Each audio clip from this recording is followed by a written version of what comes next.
Alrighty, I think we're good to go. Hello, everybody. It is BrawlFan1, back after a bit of an absence. Just trying to get things back up and started again. For those who aren't aware, my job did start back up, and with my job, I've been very busy. So, apologies for the absence.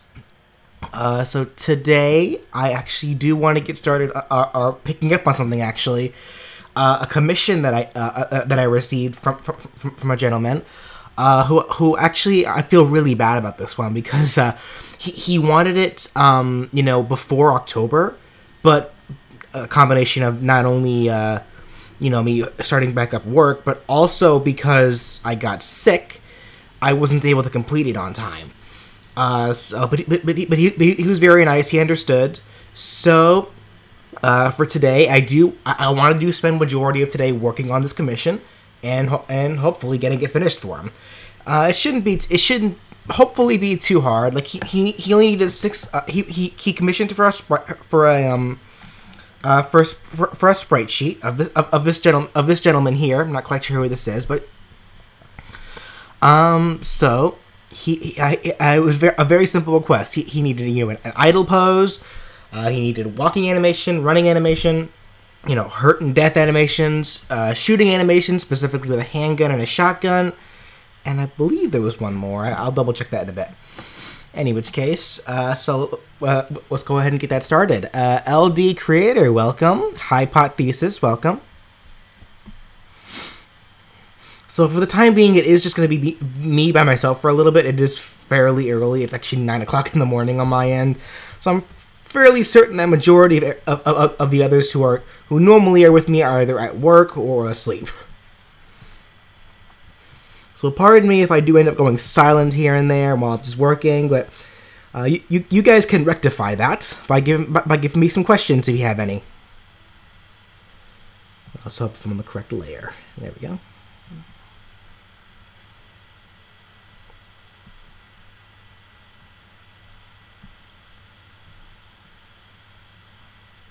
So how's everyone been doing? Like I said, I apologize for my absence. So have I missed anything? Has anything been going on?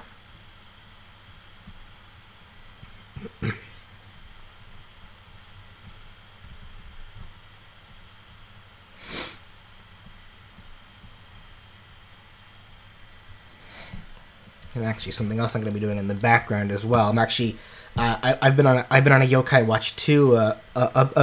Well, when I can play it anyway. Like I've been playing like the new Psychic Spectres game. So right now, I'm doing some grinding off the final boss. So thankfully, with how Yokai Watch is played, you literally just start a battle, and so long as your yokai are strong enough and can handle it themselves, they literally just play the game for you. So literally all I have to do is just start the final boss back up whenever they beat it, and then yeah, I can just put it down, and then my yokai will do everything for me. Have I seen BoJack Horseman on Netflix? I have not. I've heard good things about it though.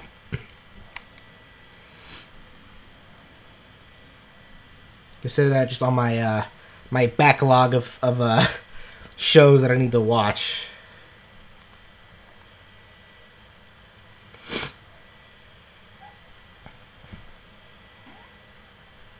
Okay, get this started. Fast forward. There we go. All right.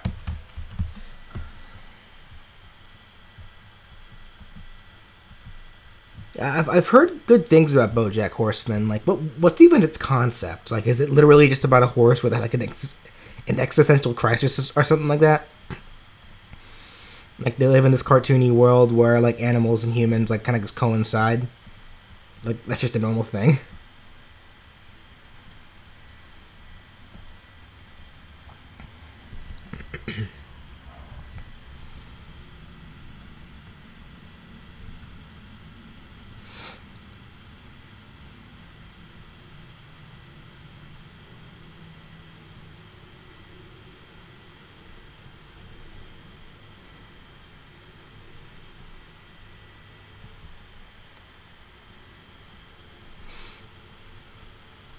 Actually, something that I did watch recently. Last night I saw the the beginning of the Nebi arc in Pokemon Sun Moon. And it looks like, just based on how they're setting it up, it's going to be pretty interesting. At least I think it's going to be. Like, they're changing it so that Ash is the one to find Nebi, and he's gonna be the one taking care of it. Which I'm guessing, they didn't just throw out Lily entirely. Obviously, like, she's gonna have some integral part, especially since her mother Lucami is now finally in the picture. And already they're also kind of establishing the strained relationship the two have, which is gonna be oh boy, because right off the bat they didn't pull any punches with that one. Like, already, Lily's very uncomfortable with her mother. Like, she behaves a way that she doesn't normally behave with Lucami.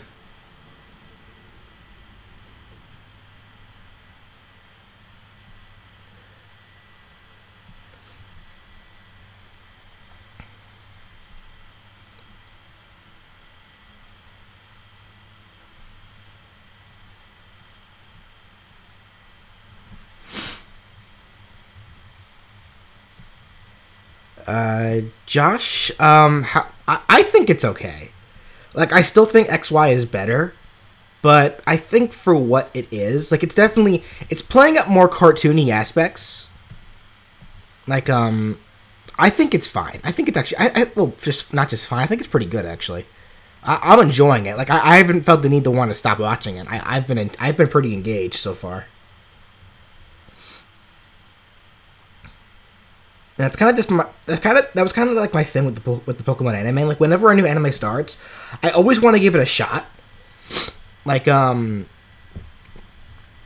it's like, I would watch, like, and this kind of started with Hoenn for me, because like with Kanto and Johto, I would have just watched it, you know, for as far as I could have gotten, you know, when it was on Cartoon Network anyway. With Hoenn, I kind of did stop. I didn't see too much of Hoenn except for when it was on, you know, like, except for when it was on Cartoon Network and such, or WB, whatever it was on back then. So my relationship with the anime kind of started with Diamond and Pearl, where I would watch the first part of it to give it at least a chance, but those first episodes would kind of dictate if I would keep going or not. Which, for both Diamond and Pearl and Black and White, the same thing kind of happened for me there, where I gave it a shot, but then I lost interest very quickly. So as such, XY was actually the first anime for a while that not only did I not lose interest so quickly, I stayed engaged. Like, I kept wanting to see what happened next. And much to my delight, X and Y, you know, ended up being a great anime. And Sun and Moon, well, not as fantastic as X and Y, in my opinion, so far anyway. Like, who knows? Maybe it'll pull some kind of punch that completely catches me off guard. But it's keeping my interest more than X and Y did. Or, I'm sorry, more than Diamond and Pearl than Black and White did. Let's see. Ben Tronicus, welcome. As for BoJack Horseman, it's basically about a TV star that's gone rock bottom and is humanizing the douchey people of the entertainment industry. Okay, that sounds about right. Celebi, welcome. Oh, thanks for subbing.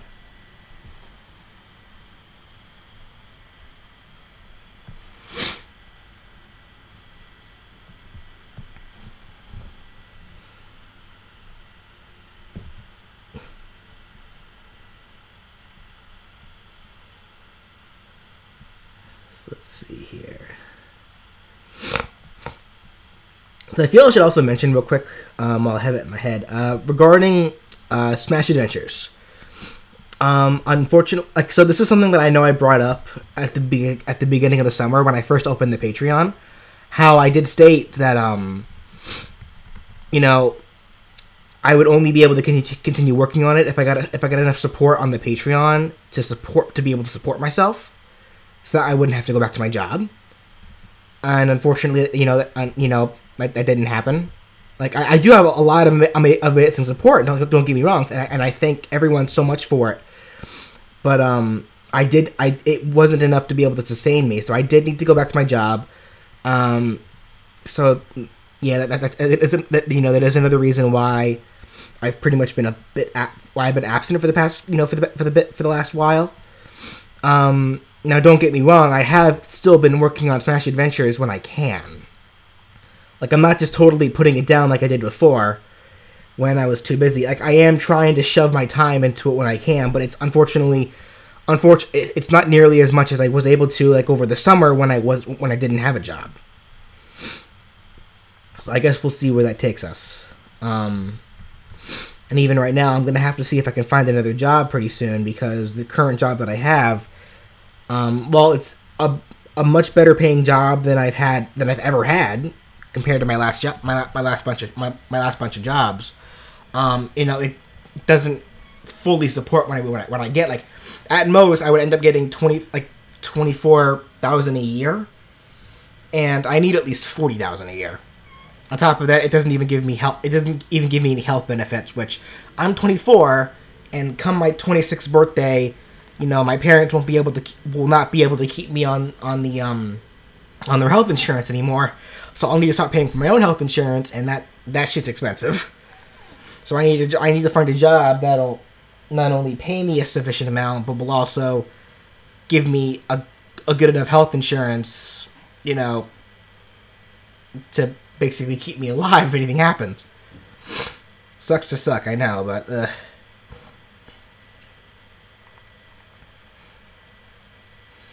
me just restart the battle against Dame Demona. And then we'll continue. There we go. Okay. Let's see. Thoughts on Cuphead? I have not played the game yet. I don't have it. I'm not much into platformers and Mega Man style jump and shoot games myself. But I've seen, plenty of people play it. Like, a lot of people are either streaming or let's playing it and such, and it looks gorgeous. I will say that it's a great looking game. And I'm sure it plays great too. Like, I know my Ryan, Supersonic 407. I think he beat it recently, and he fucking loves it. Like, I don't see myself getting it anytime soon, but who knows? Because I already have a ton of games on the backlog that, like, not only that I have pre-ordered from GameStop that I'm gonna have to get over, like, and beat slowly. Like hell, like I got the Mario Luigi Superstar Saga remake, and I've barely scratched that one. Mutation Heads, welcome. Like, friggin', I got Monster Hunter Stories back when that came out, or a couple of days back when that came out, actually, because it wasn't in my GameStop immediately because thanks to the hurricane, but I still haven't beaten it yet. Like, I ended up putting it down for Yokai Watch Psychic Spectres, and that game I've beaten. I did end up going through that and beating that one. And I'm kind of doing the post game stuff right now for that, and then it's like, yeah, pretty soon like, not too long from now, actually, like a couple weeks, the Fire Emblem Warriors game will come out, and I'm dying for that one. Mario Odyssey is coming out pretty soon, and that one I'm really looking forward to. Sonic Forces is coming out pretty soon. Then we have Ultra Sun, Ultra Moon. It's like, God, too many games.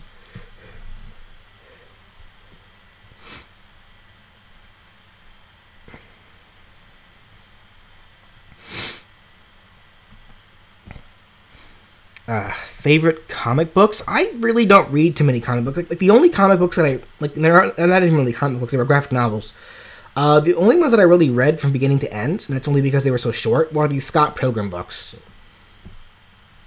Because that's like the only book collection that I actually fully own.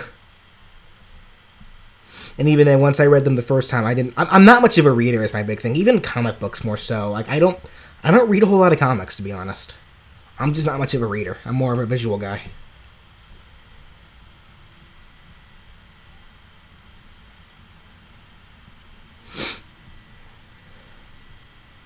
Hey, give me 1 second to just blow my nose, because I keep sniffling too much. Ugh.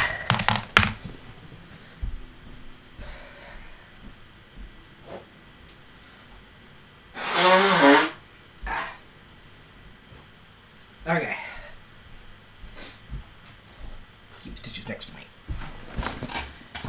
Anyway, let's see here. What am I making? I'm working on a commission. Sent to me by a gentleman who wants to make his own. Game. He requested a sprite sheet for this dude right here. This guy.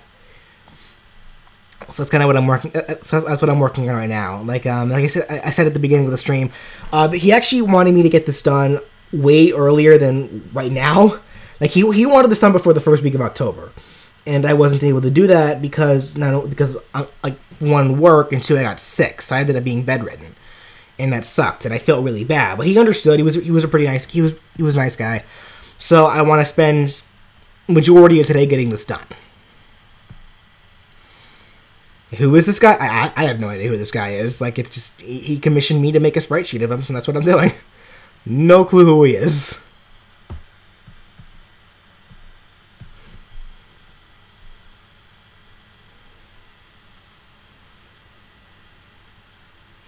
He paid me to make a sprite sheet of it, so that's all I'm doing.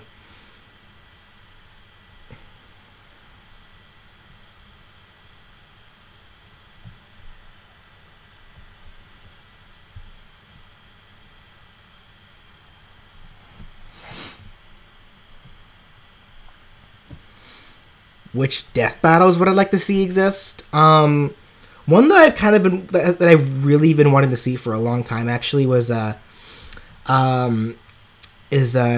Arthur from Ghosts and Goblins versus Sir Daniel Fortescue from Medieval. I think that'd be a pretty neat nifty death battle. Like, what is the next death battle even? Isn't it like Thor and Wonder Woman? Two characters that were both already in death battles. Kind of lame, to be honest, but whatever. Their show, they do what they want.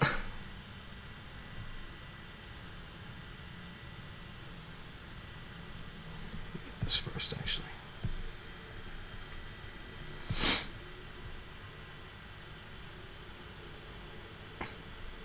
You're good. No, you're good. You're good, mutation heads.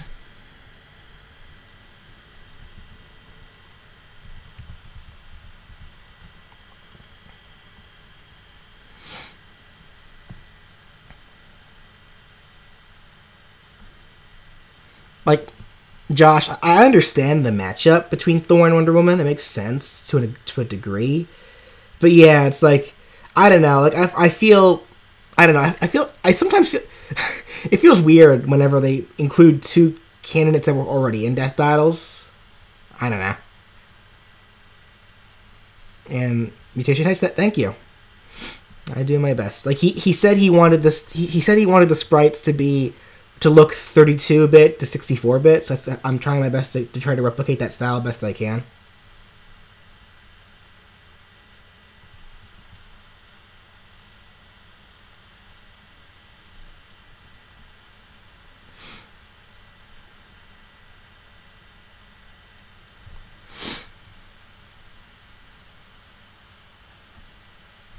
Okay. Oh, yeah, I probably should actually jump into the call. Hey, Josh. Hello. How you doing? Doing alright, still a little bit half asleep. I'm not too loud, am I? No, you're fine. Okay, and so, and if you are, the chat will let me know. I hope. Okay. So, how are you doing this morning? I'm doing alright. I figured, I'm pretty much an early bird these days since my job has me waking up at, like, near 5, like 5 o'clock in the morning to drive like an hour away to these jobs that will be there by like 6 o'clock. Yeah, I gotcha. So I pretty much wake up early these days and go to bed early. Yeah, I gotcha. My sleep schedule has been kind of hectic myself, like just trying to get my life together and stuff. I think I've kind of figured out what I want to try to do, but Really, and that would be. I want to see if I can get into sociology. Really. Yeah, be a social worker. I just think, like, it doesn't have that too bad of pay. It has, like, emotional payoff, I feel. I think it would be something that I'd like to do. Okay. Well, good for you, buddy. Hope it works out for you. Yeah, I hope so, too. I've just been kind of a slump for the past 2 years, just trying to figure things out. But I think that might be something I want to try. Yeah.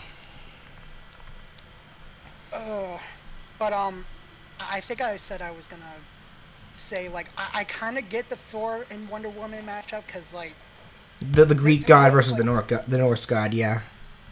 yeah, like I kind of get it because like yeah, like you said, and just like they come from like mythical backgrounds and stuff. I guess on the other hand, it was just with Death Battle, just I kind of think that with me, the kind of matchup I like is just like characters with similar skill sets and stuff like you remember Solid Snake versus Sam Fisher, right? That was a really good death battle. I really enjoyed that one. I love the choreography in that one.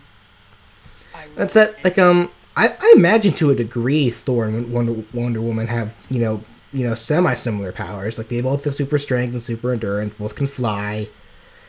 Yeah, it's like I'm sure they do. It's just like I don't know. It just feels odd. At the same time, I see why they would. But then also, what's weird is just like lately with the death battles, they've been bringing back previous combatants.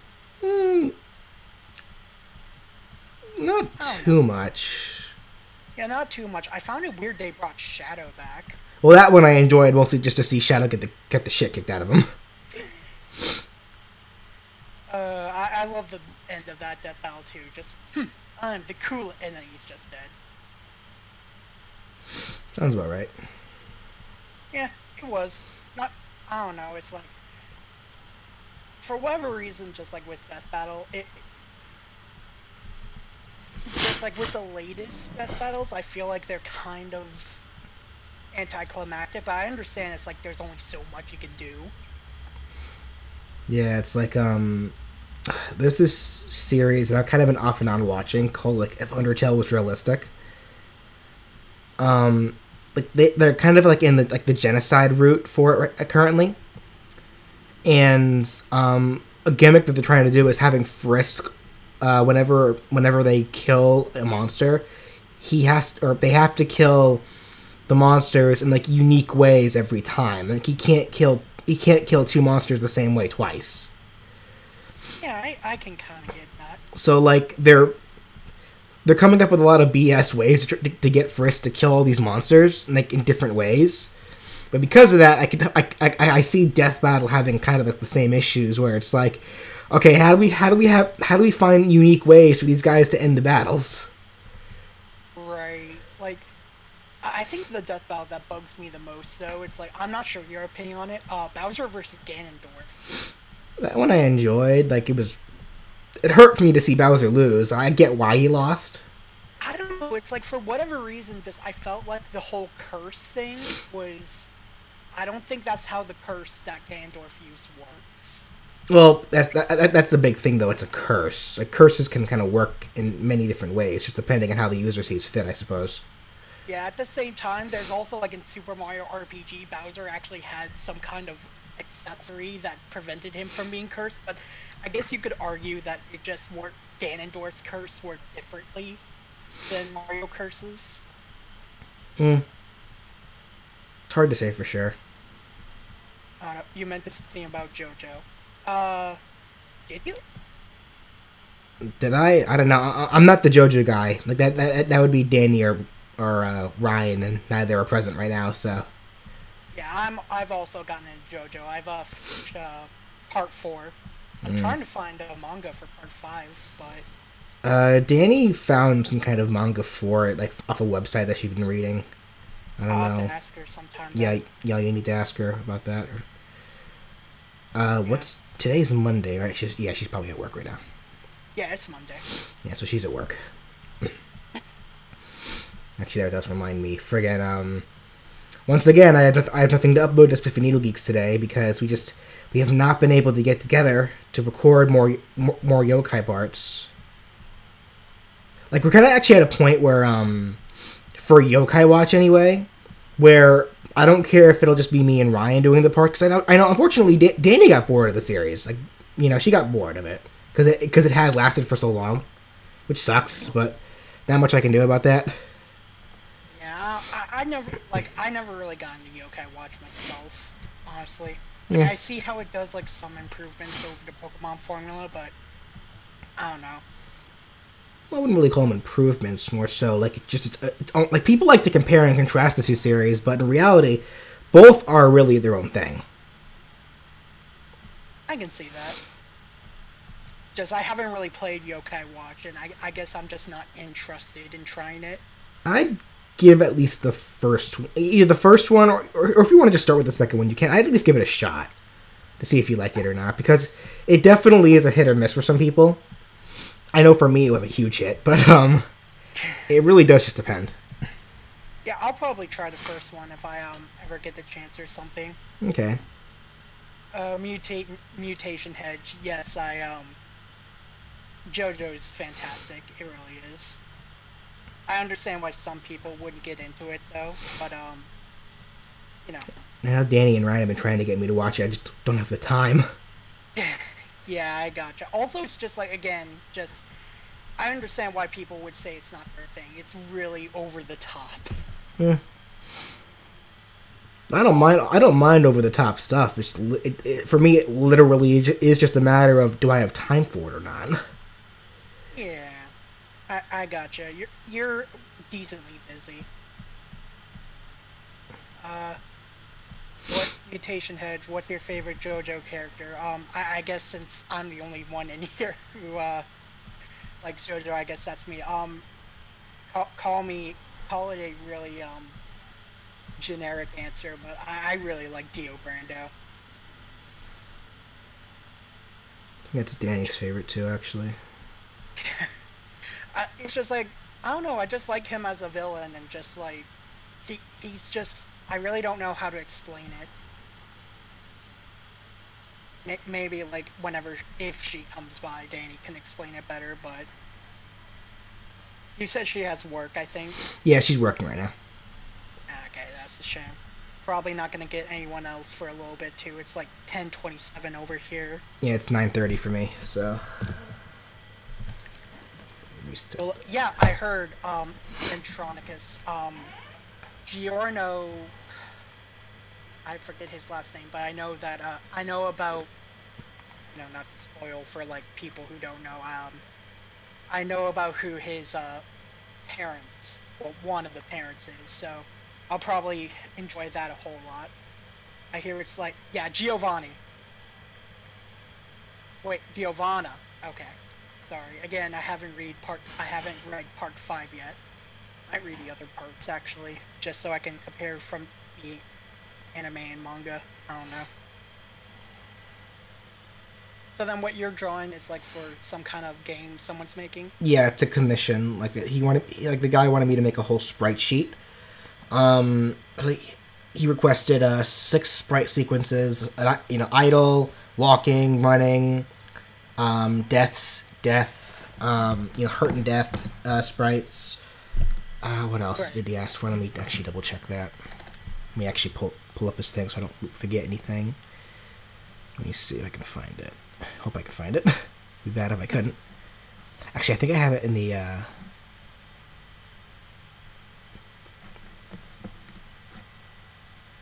here we are. Let's see.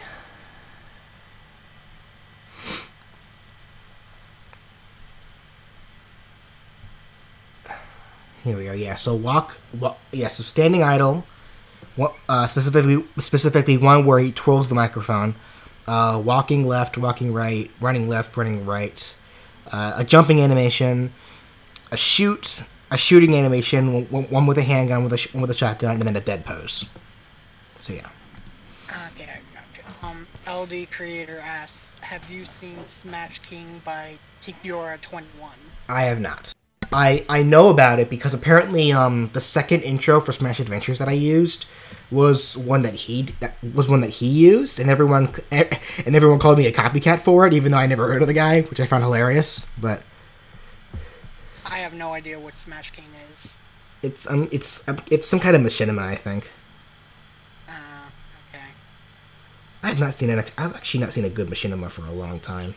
Like, people really don't do it anymore. Like, they usually stick to like actual animation, especially with like now that source filmmakers are a thing. Yeah, that's. Oh. Don't worry, the audience didn't hear that. I muted the microphone, but it only muted it for the stream, not for Discord. Nah, don't worry, it's all right. Yeah, I haven't seen a lot of good machinima either. Like you said, everyone's just switched over to SFM, Gmod. You know what? I'm kind of surprised at myself because I still have not gotten Source Filmmaker, and you think as an animator who wants to, try to get good with with every single kind of animation technique that he can, you think I would have jumped right onto that, but I still haven't gotten it yet. Yeah. I mean, there's no rush or anything, I feel. But... Plus, as far as I'm aware, none, if any, animation companies really even use the program. They stick with programs like Maya or 3D Max, which is another one that I still need to get. I never got that one either. Mostly because I'm just broke. I'm just broke. Especially since, I did have my run of bad luck with finances, because, after Lindsay and I split up, and I went home, I had an unfortunate case where my car needed to get its airbag replaced, and that was about $3,000. Jeez. Yeah. Speaking of, I know it's super late, but how did you hold out with Hurricane Harvey? We did all right. My family was actually in a pretty good spot, so we didn't even lose power, which was surprising. Yeah, because are you still in that neighborhood, or did you move, or? I think we've moved. We're still in the same neighborhood that we lived in back when you were still here, but I think we did move house. We did move around houses. Yeah, because I know Keith was flooded in, I think. I think he was. I forgot. I don't remember. Celebi, I am still working on it. But since I had to start back up work, progress on Smash Adventures is going to be a little bit slow, unfortunately. And that's just how things go. Oh, Bowser's making. I really like Bowser, so I might like that in that case. I don't know. He's just one of those. Well, yeah, Bowser's definitely one of my favorite Mario characters. Between him and Daisy, yeah. Yeah. I think it's just how Bowser is just he can be serious, he can be comical, he can be a hero, he can be a villain. I think it's just how versatile he is. Yeah.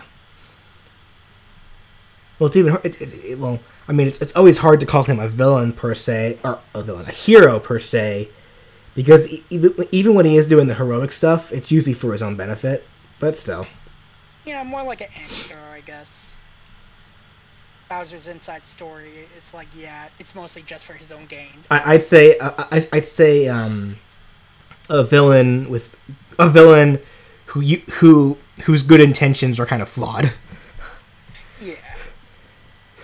Just Bowser is just one of those characters where I just find him far more interesting. Oh yeah, he's definitely one of the most interesting aspects of Mario. At least in the RPG series, I would say. Yeah, Paper Mario obviously is. Yeah, the Mario and Luigi, series. Who is my favorite subscriber? I don't know. I love you all. I don't think I don't think BrawlFan would know all his subscribers. I mean, I'm definitely more familiar with the ones who are more vocal, but I don't think I have a favorite subscriber per se. Just picking between my pets, or picking between my kids. I don't know. Your 7.9K kids. If you had multiple children or multiple pets, I don't think you'd pick favorites. I mean, people will kind of see you as an asshole for doing that. Yeah. LD creator, fan of Breezely? I never heard of Breezely. Or if I did, I don't, or if, maybe I don't know, maybe I've seen some of his videos, just don't know the guy, just don't know the guy by name, not really sure. Yeah, I wouldn't know that. Am I planning on doing another series once Smash Adventures is over? I do have multiple seasons of Smash Adventures planned, like in particular. A different series entirely. Like I've always had a bunch of different ideas thrown around that I always would like to try to do, but obviously I really don't want to do them until Smash Adventures itself is over, because it's like if I can't finish Smash Adventures and there's no guarantee that, then it's like what's the point of starting something new when more than likely I'm not even going to be able to finish it.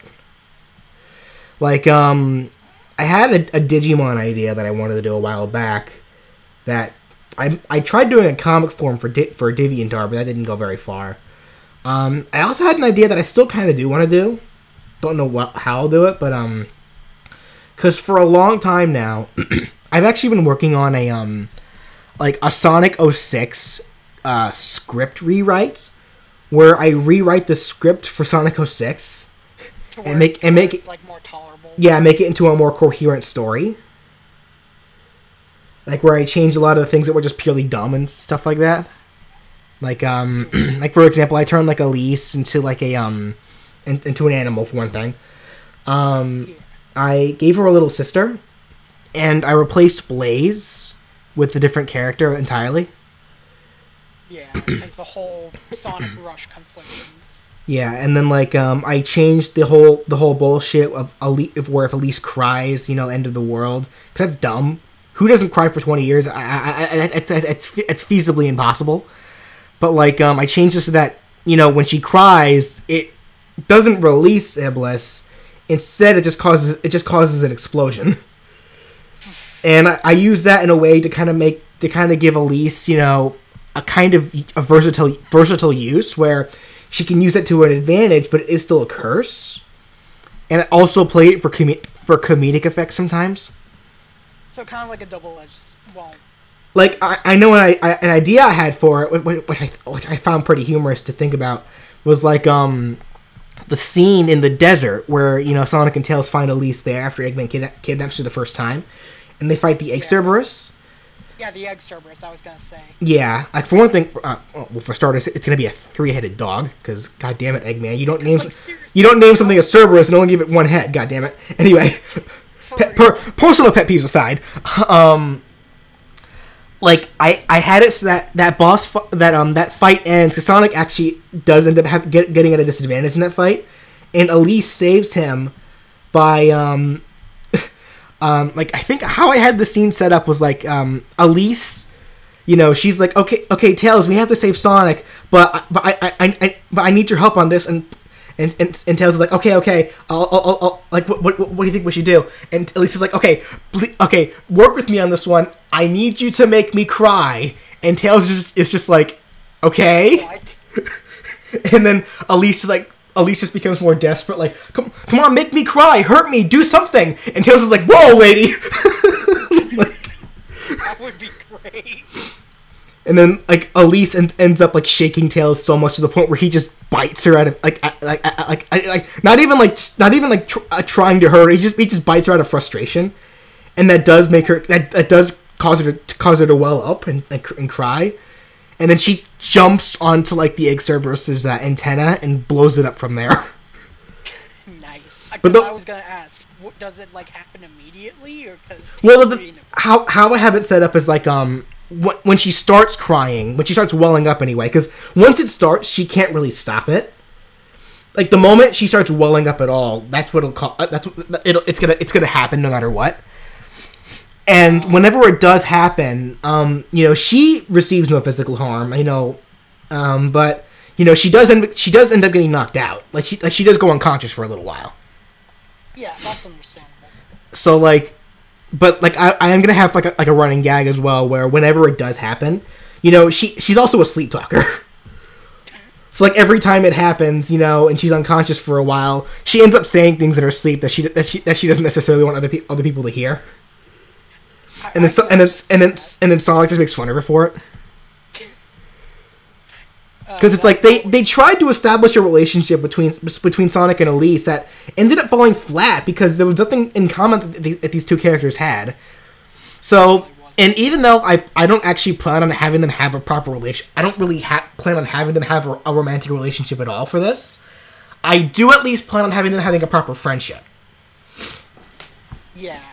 So I can see that. It's just I don't even see Sonic as the type to have like a romantic relationship. I think he's like aromantic. Like the only time we ever see Sonic have a romantic relationship is in the Sonic comics with Princess Sally, and that's really it.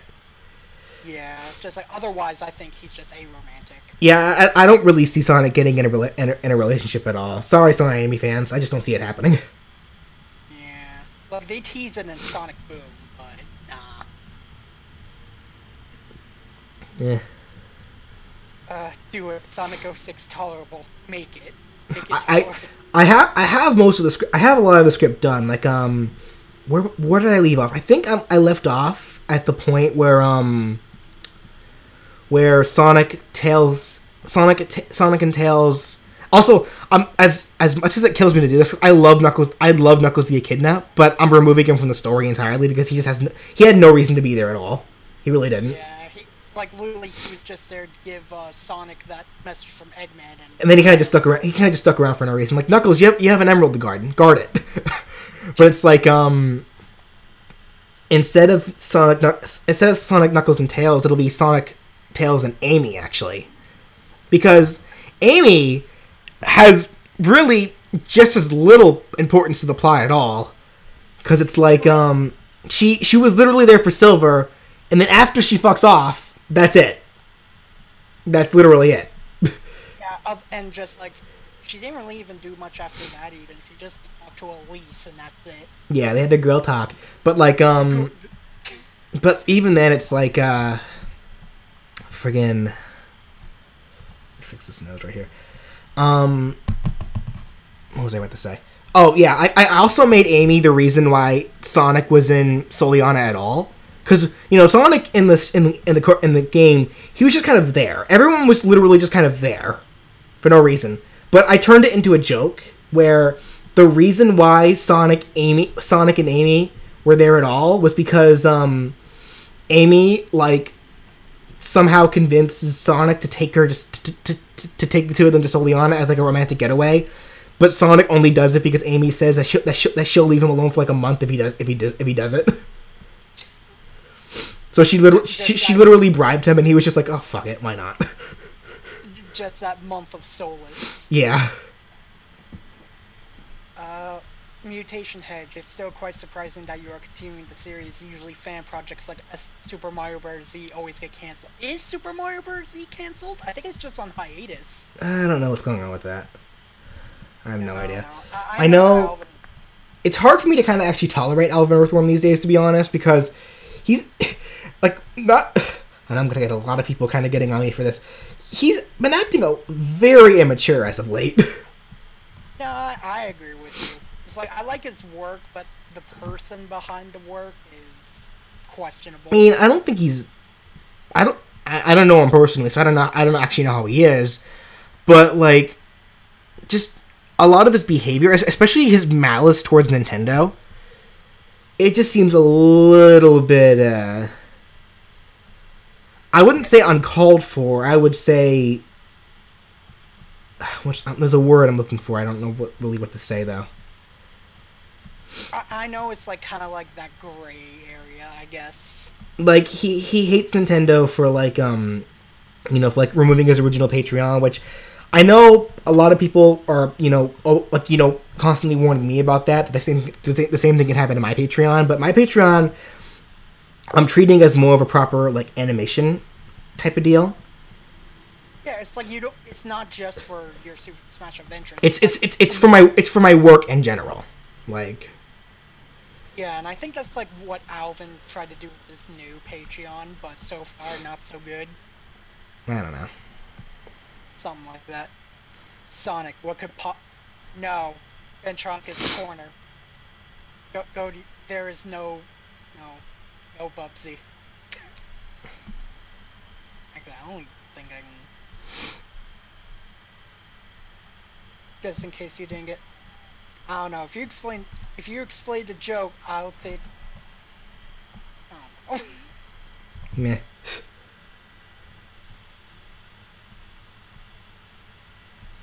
Give me 1 second. I'm actually gonna go turn. It's getting a little hot in my room, so I'm gonna go turn the air down. I'm actually gonna be right back too. I'm gonna get a proper drink. All right, I'll be back in a second. Alright.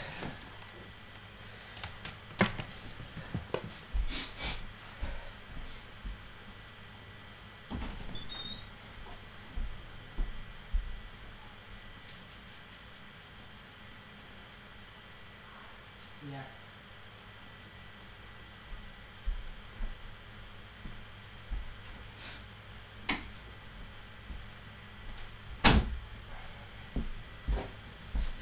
Alrighty.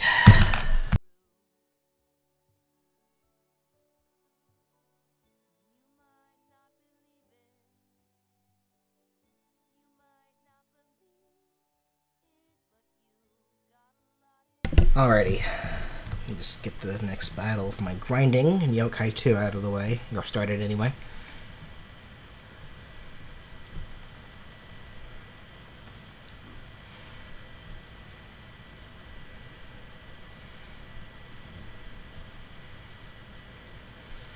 Skip event. Yes, okay.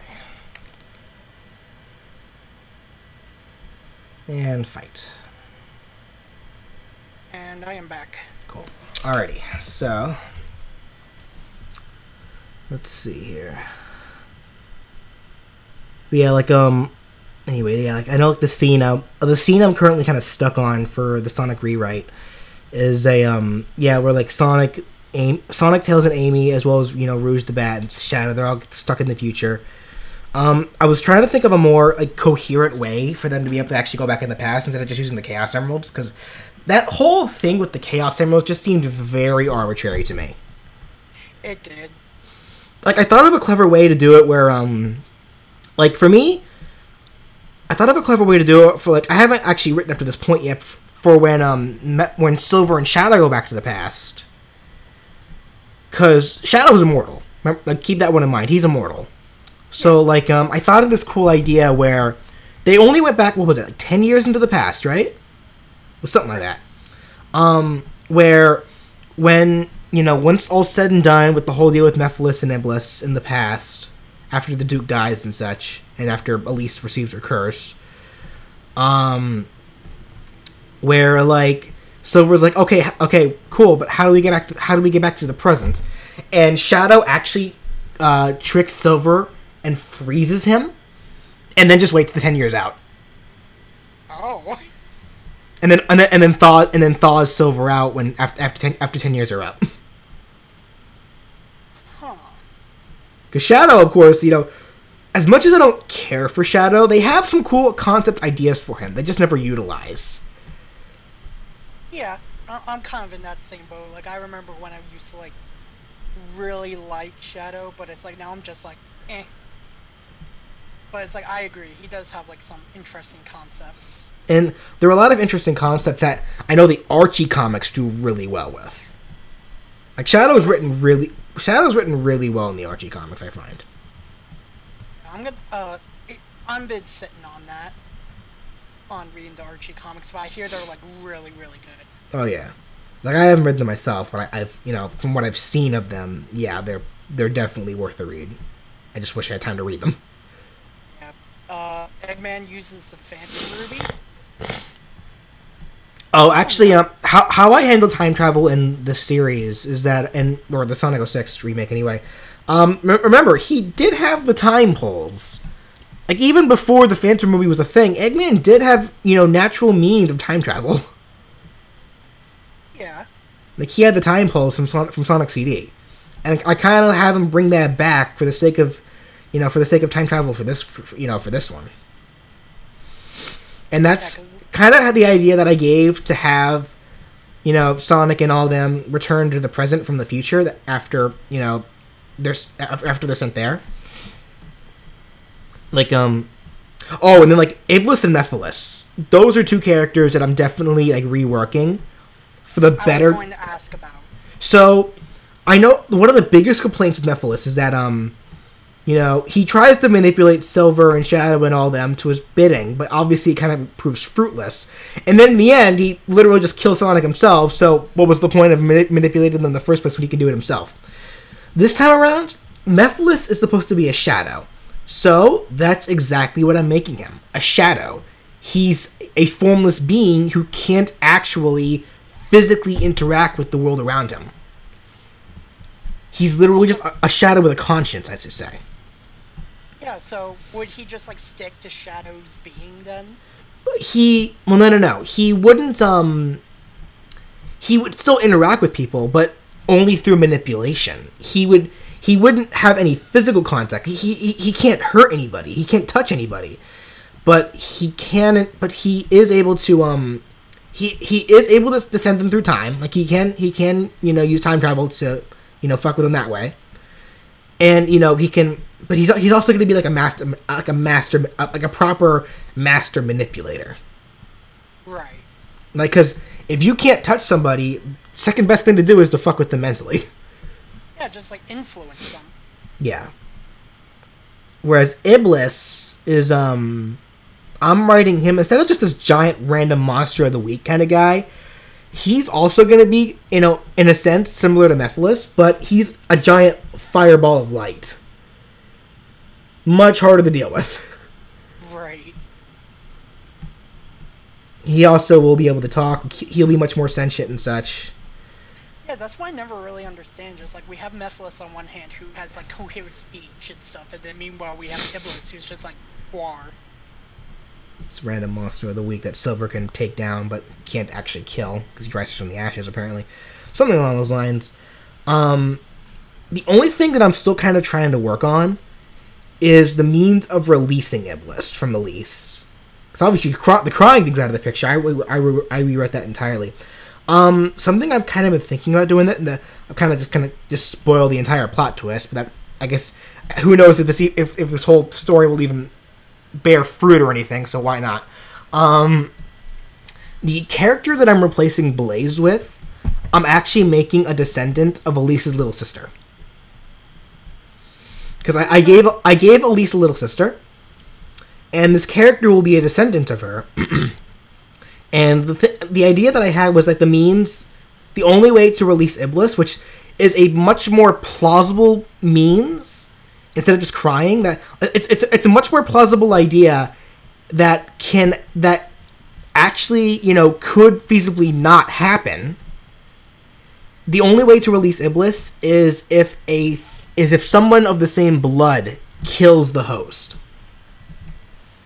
So a relative of Elise has to kill her in order to release Iblis. Yeah, because like, that would be like a lot more complicated of a trigger, I guess. Yeah, and the only living relative that Elise really has at that point would be her sister, who adores her. So it's like, how would that happen? Manipulation, I guess. That's where Mephiles comes in. Yeah, but obviously her sister would never do that, so that's where the manipulation point comes in. Because remember, in the original game, Mephiles manipulates Silver into trying to kill Sonic, because Mephiles thinks that killing Sonic, Photoshop, there we go, thinks that killing Sonic will cause enough grief to Elise to make her cry. But here's the idea I'm having. So, the roles that Silver and Blaze had in the original were, Blaze was kind of, not really, like the voice of reason for Silver, and Silver was kind of just on a war hungry kind of path. Yeah, the whole time, he was like blinded by rage. Like he just wanted to kill Sonic and that's it. I'm actually gonna switch those roles.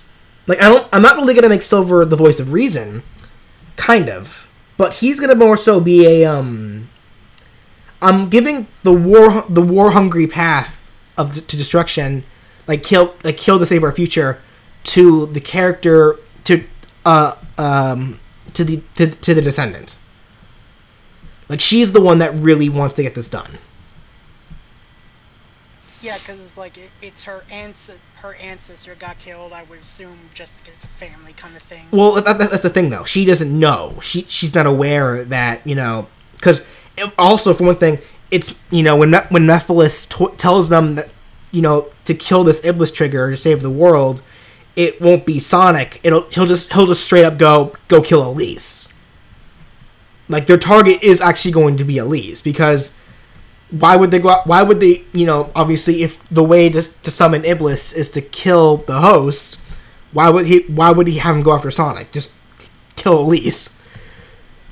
Okay. Of course, that said, it does have to specifically be the Descendants, who I totally forgot what I even named her. But it does have to be the Descendant that kills her. Regardless of such.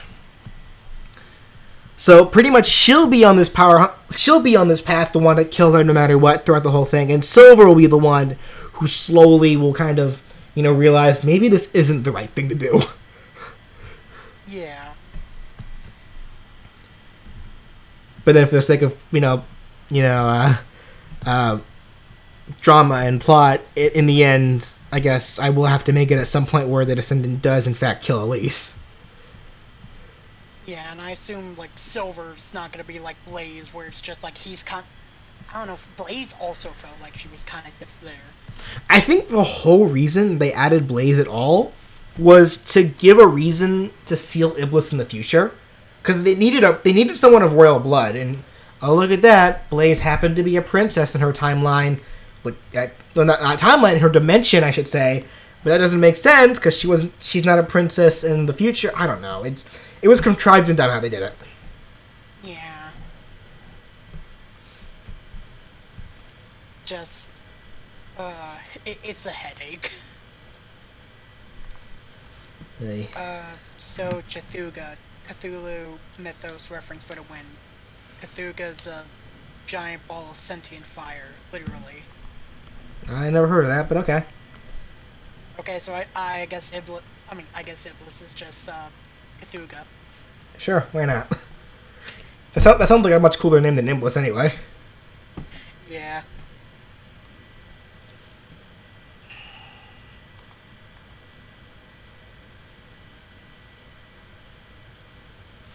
Yeah, anyway. Yep. Let me start this fight back over. Okay, let's continue. 1, 2, 3, 4, 5, 6. Okay. Do this bit by bit. What now? Working on each individual sprite. Oh. Let's see. Looks like Heath is on, but I think he might be busy or going to work soon. Probably, yeah. Not saying this about that. No. It's not a bad thing. Not at all. Yeah, that is funny though. I know a little bit about H.P. Lovecraft. I didn't actually think about that. Like, in all due reality, I think nowadays it's very hard to be fully original. Like, you will have to really, really pull something out of your ass in order to be able to think of a concept that's never been thought of before. Yeah, like with me, I know, like, with certain things and, like, private projects and stuff, I'm just, like, trying to think, how can I make this, like, original or make it fresh? And then it's just, like, really hard because, I mean, at this point, what could be even counted as original? Yeah, like, but there is a difference between,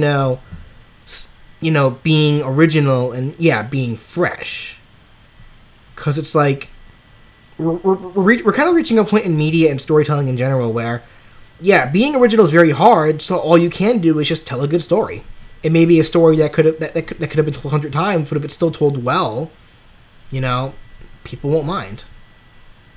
Yeah, I can see that. I'm trying to think of a good example of that, honestly. Would you say the new Wonder Woman movie was, like, pulled off well? I didn't see it, so I don't have an opinion. Okay. I'm not much of a DC guy myself. I'm definitely more Marvel. Yeah, I'm also, I'm kind of indifferent with that whole thing. I just saw Wonder Woman because I heard it was good. The Average Kid, welcome. Hello, the Average Kid. How are you doing this fine morning? Or whatever time it is in your time zone? It's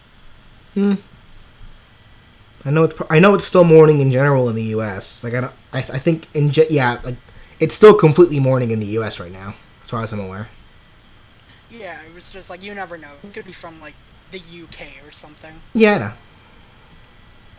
I got the remake for Superstar Saga. It's fun. Nice. Like I got that too. Like I played a little bit of it, and I'll be completely honest. I got that solely for the Bowser's Minions portion. Yeah, it's like, I mean, the original game is great and stuff. Don't get me wrong, but it's like, I know what happens in it. How is Bowser's Minions?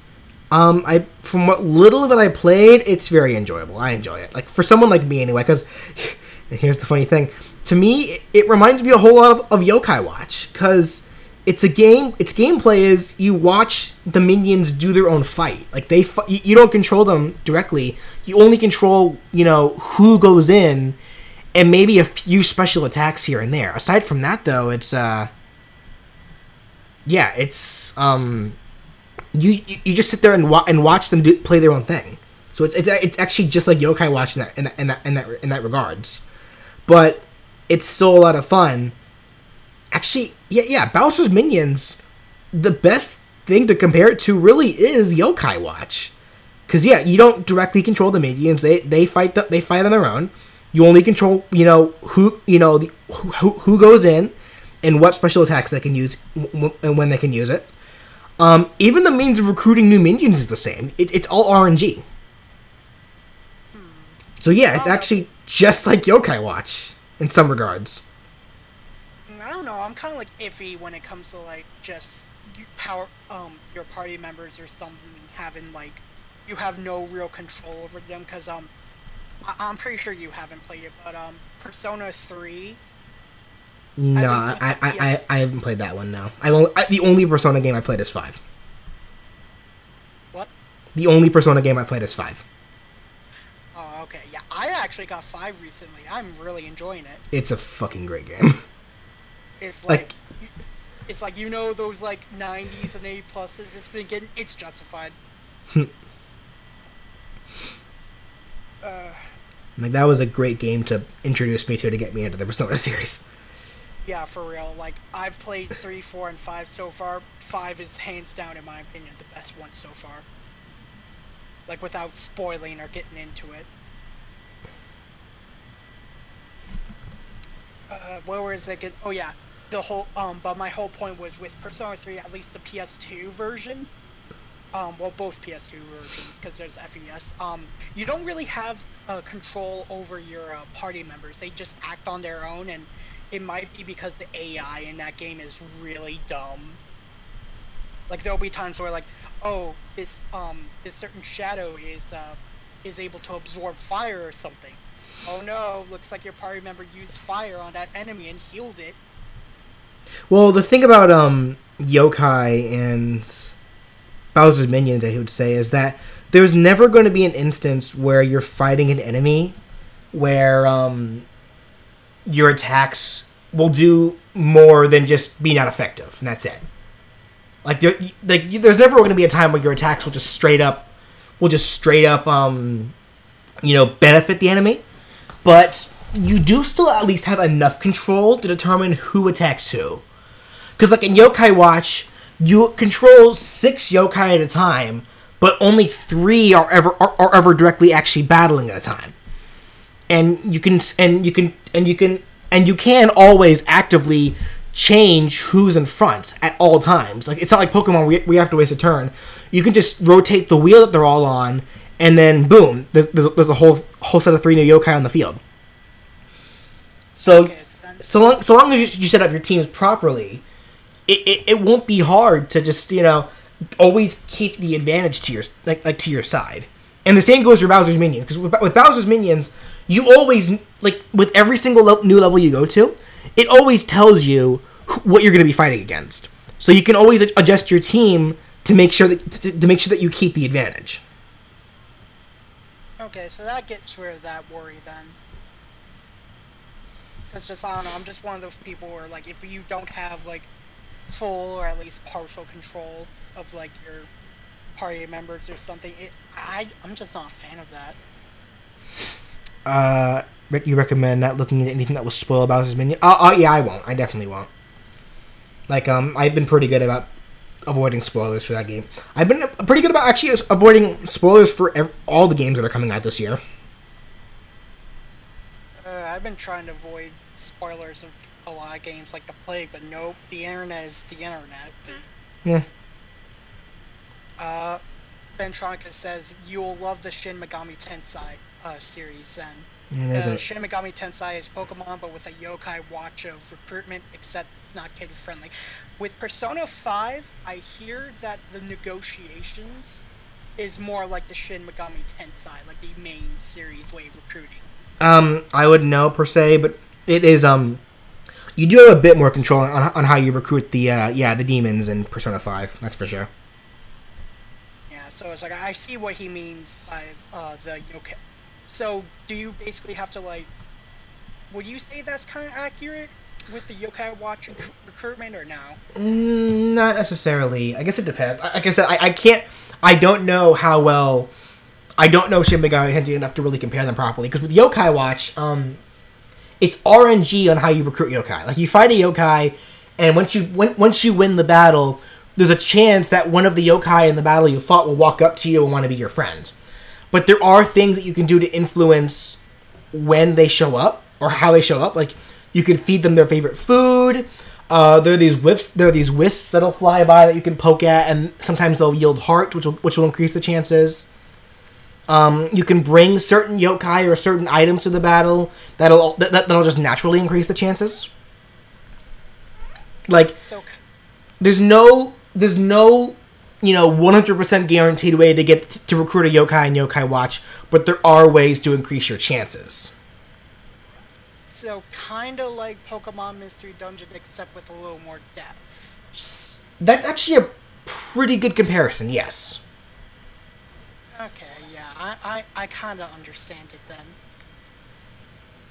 Because, like, I know Mystery Dungeon is mostly just RNG with whether you get the Pokemon or not on your side. Yeah, that's actually probably the best comparison, to be honest. Yeah, Pokemon, the recruitment method in Mystery Dungeon, that's really is probably the best comparison. Okay. The Average Kid, I'm still finding it funny that this game got leaked like 2 weeks ago. What game? It got leaked? What game? I think I'm assuming they're talking about Bowser's Minions? Yeah. Well, Bowser's Minions and Superstar Saga. I don't know. I don't know.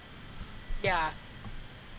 Wait, by leaked, does he mean like just where they get the game early? Either that or the changes, I guess. I don't know. I'm sure he'll clarify. Yeah, possibly.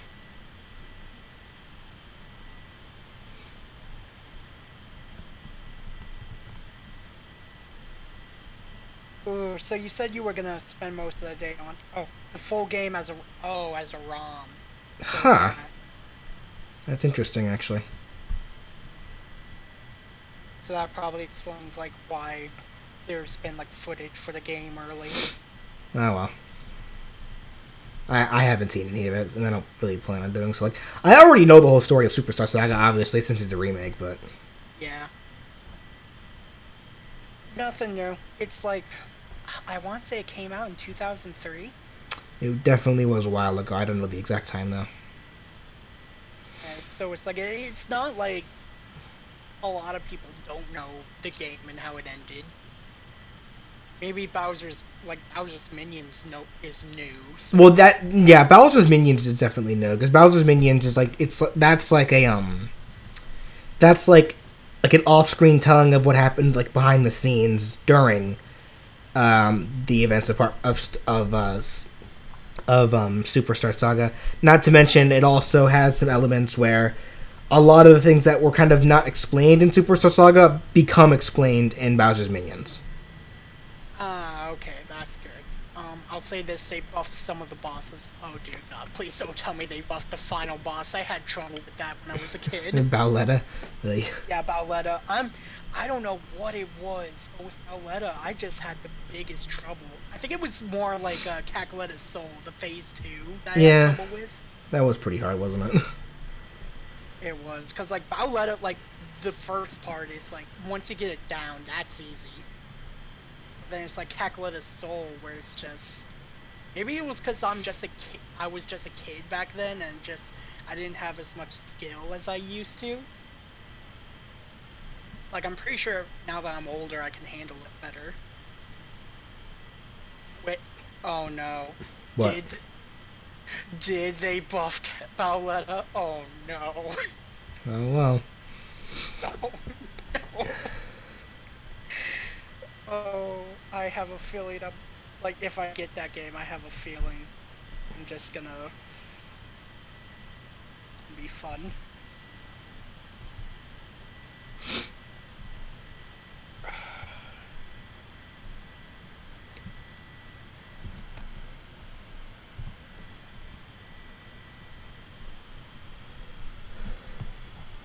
It's horrifying? Like, horrifying as in its difficulty, or horrifying as in its appearance? I really hope it's not difficulty, because again, because I have real bad memories about Letta. Oh, both? Huh. Oh. Well, I'm gonna have fun with that then. And by fun, I mean I'm just gonna be screaming profanities the whole time.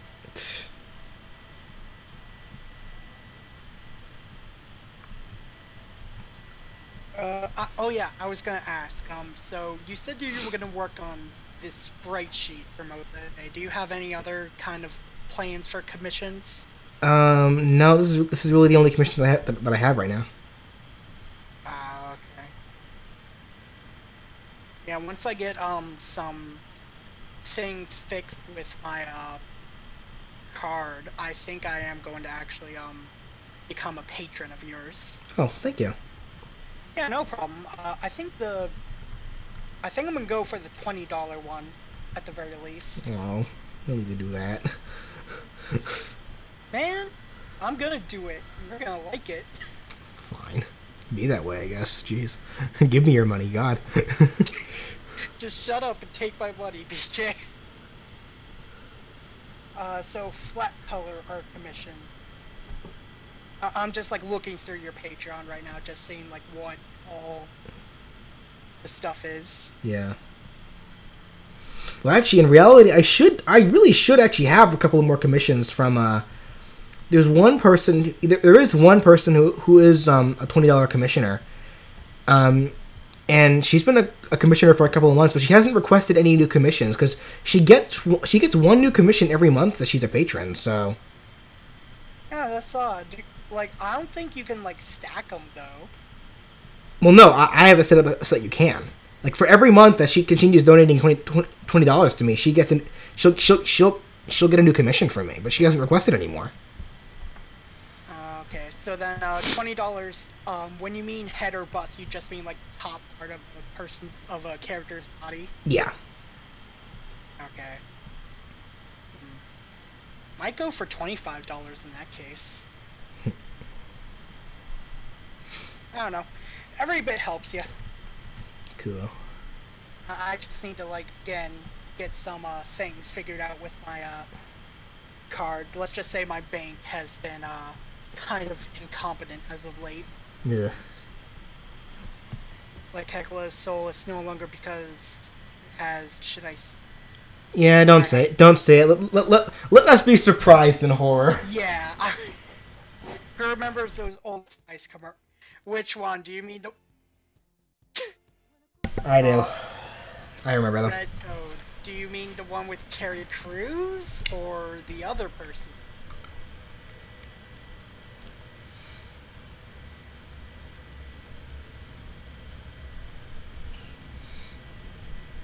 Yeah. I agree, the average kid.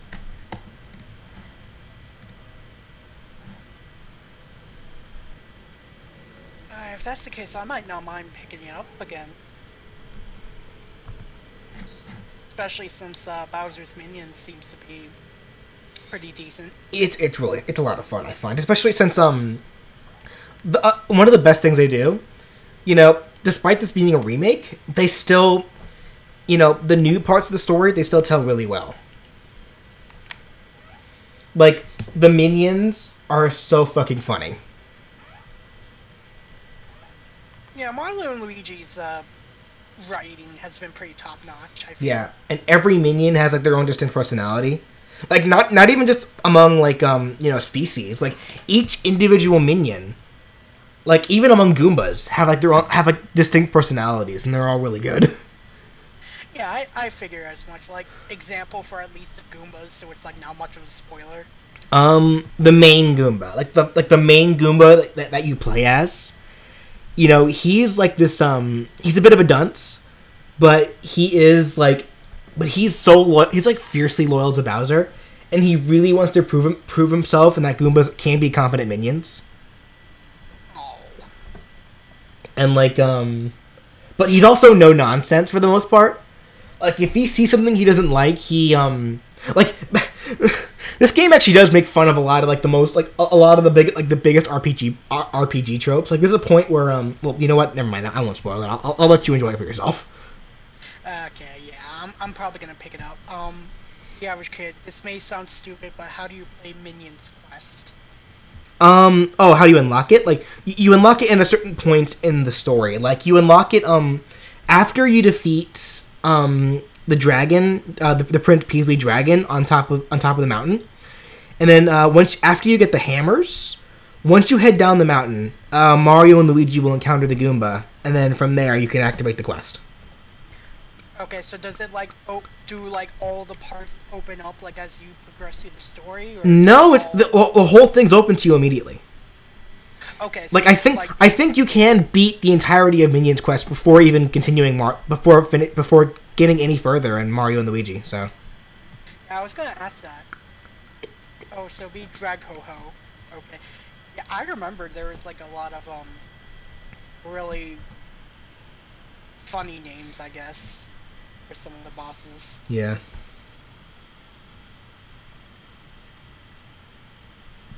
That'll be interesting though, with the whole bosses are buffed. Like, besides Aletta, I'm just wondering which ones are, but don't say, like, not you, BJ, but like the average kid, don't say which ones. Yeah. That is what BJ just said, that you could just beat Minions Quest before you beat the actual game. At least I'm fairly certain you can, because at this point, I'm actually, in Minions Quest.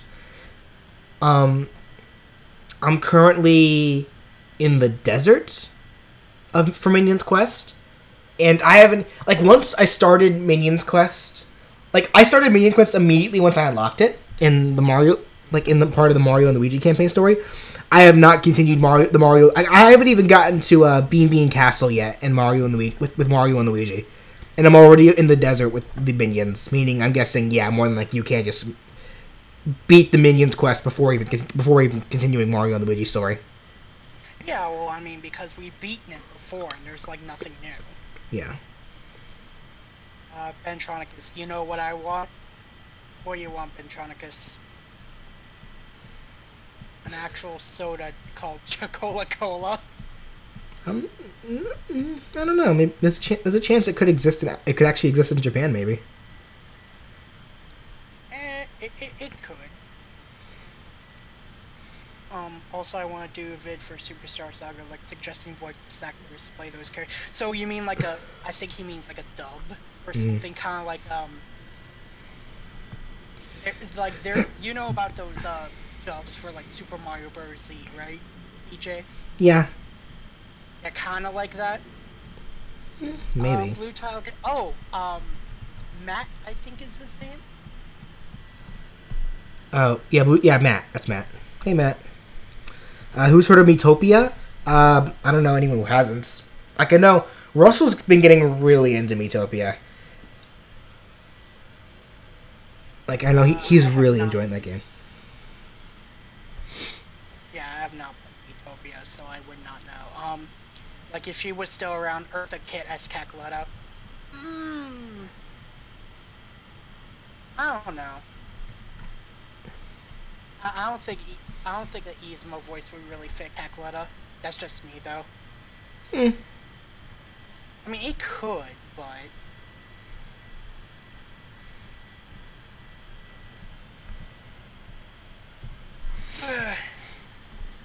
so, how are you this fine morning? Oh, staying in text chat because I could pause that you want to entertain the nephew. Oh, okay. Yeah, that's cool. You entertain your nephew with a video.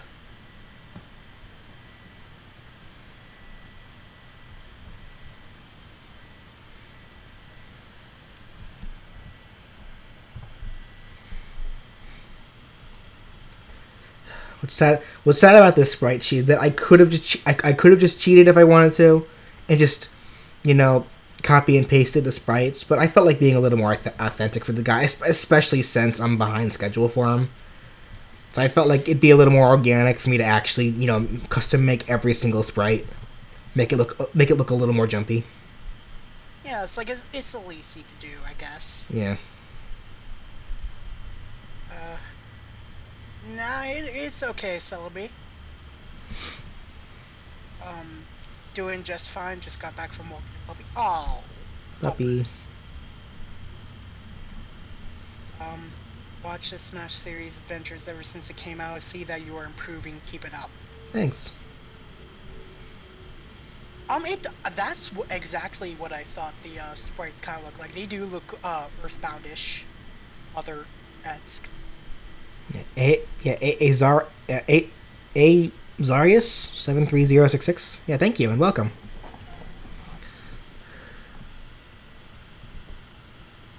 I guess like they're much bigger than Mother sprites, obviously. Like these are like I think I deleted it, but like I made a compare size. Like these sprites are around the size of like Street Fighter sprites. Yeah, that seems about right.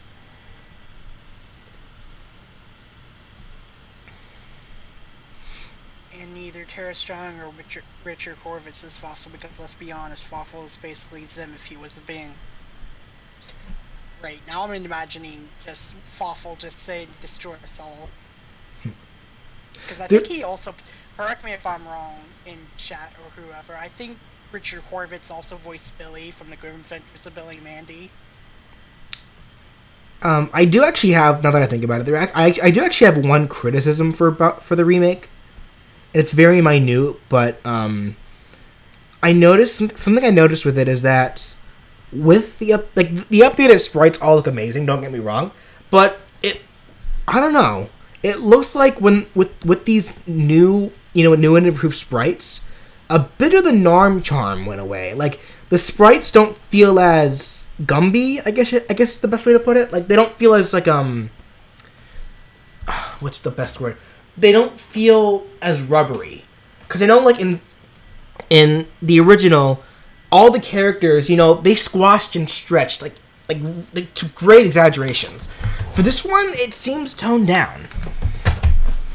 I can see what you mean. Because, like, you remember, like, especially with, like, Cackletta and Fawful, whenever they laughed, like, their heads, like, got really big and their mouths were just, like, really distorted. And they would just be, like, really stretchy. Yeah. This time around, they're more tame. And it's I don't know, it's kind of disheartening to see them like that. Yeah, I could see that. They just lose that charm that they had in the GBA version. Yep. Lego Figure 360, welcome. Hashtag Rita Repulse as Cackletta. Maybe. I do prefer the old sprites. The new style looks nice, though. Just a more realism take on a cartoon. I wouldn't say realism, just like they're HD sprites. But they could have very easily kept that same kind of normie squash and stretch kind of style. They just toned it down for whatever reason. And there was really no reason for them to have done that. Like I can see that they could have like updated the sprites to where they could also keep that narminess, is that what you said? Yeah. They're not cartoony like when it comes to being squishy. Like, and I kind of have a feeling on why that may be the case is because when it comes to to every recent Mario and Luigi series or series game, they've used the same art style that they've used since Dream Team. So it's very clear that they obviously they're making new sprites for every game, but at the same time they're reusing assets. Right. Which is why they're able to get these games out like every year. Like every year or so. Yeah, like just about every year they've been able to get out like a new Mario and Luigi game. Yeah, because when Dream Team came out like 2014, 2015. I think so. Like and then we had Paper Jam. Paper Jam. Not too long ago, actually. And yeah, now we have the remake. Right. They always use the same thing. What do you mean by that Lego figure? Like Dream Team was 2013. Okay. 2013. Okay, yeah. Okay, thank you for that correction. All right, and then when was Paper Jam? That one I feel like was not that long ago. Yeah, it feels like let me see. It came out in North America 2016. Okay. So there was a 3-year gap between games. But then, yeah, so Paper Jam only came out last year. And even then, to be fair, Paper Jam, while it was a fun game, was very much a very limited game, I would say. It was a very short game. There wasn't much to it. Yeah, because like I haven't played Paper Jam, so like, could you elaborate a little bit? Like, it was very bare minimum, I should say. Like, a lot of the biggest charm from Mario RPGs in general are, the environments around you and the people you meet and such. But in Paper Jam, there just isn't a whole lot. Like, it's mostly just you go around finding the paper toads and saving them, and that's about it. Yeah, globally, besides North America, Paper Jam was 2015. Yeah, it said for everything else, it was like December 2015 and 2016, like January for North America. And then Bowser's Inside Story was 2009. 2009? Oh wait, yeah, but okay, Bowser's Inside Story, yeah, okay. Yeah. I'm glad the Superstar Saga remake went back having a colorful background, bland white empty backgrounds from Japanese. Sticker Star was box cancer. Yeah, I was not a fan of Sticker Star. I hate Sticker Star. It's just not it was like I tried playing through that game. I just couldn't. It's terrible. It really is. It's not fun. I think it was like the second level that I was just like, I'm so bored. I give up. Just I think it was like the sticker system that just like I was just like, okay, that's where I draw the line. Just for me, there was like no real. There was like no sense of accomplishment for it because soulless. They removed level ups for it. Like the only reason to battle, was to collect coins to buy more stickers. But then you could have just avoided the battles entirely and just save the coins and the stickers. It's like there's no reason for it. It was just pointless and just like. I think for me, it wasn't just the pointlessness of battles, it just felt soulless to me. Yeah. Like with the party members, I feel like with, I mean, not so much with Super Paper Mario, but with the first two games, just the party members and the characters and everything, they just, like, made the game well, I wouldn't say make the game, but they added that charm, I guess. Yeah. Do I think they'll make more new games for the Mario and Luigi series or just stick to remakes? I'm sure they'll make more new games. Like, I guess it just depends. I guess we'll see. Though, you know what? Something I noticed recently, because I know Chugga Conroy, his most recent Let's Play was the Mario and Luigi Partners in Time, correct? Yes. That game I noticed when I was at GameStop, I saw it at GameStop for $30. Jeez. Which I find hilarious because more often than not, whenever I see it, it was normally like 10. So I don't know. This is just me, but I'm fairly certain that Chugga Conroy Let's Play in this game had an impact on its price. Well, I mean, he is like pretty influential. Yeah. I don't keep up with him as much, but it's like I admit he's like a really fun Let's Player. Honestly, all the Runaway guys. Miyamoto ruining what made the game. Sticker Star was going to be like a regular Paper Mario, but he stepped in and told the team to remove all the good stuff to make it more approachable for casuals. As if the other Paper Mario games weren't casual? Yeah, I was gonna say. Because just like, for RPG-wise, most of the Paper Mario, well, I mean all the Paper Mario games are just like, really laid back. What happened to your partners? What happened to those points you get when you win a battle? The star points. Sigh. Those filthy casuals. All I know is Thousand Year Door is still the best game ever made. Oh, you too? Yep. Thousand Year Door is literally like my favorite game of all time.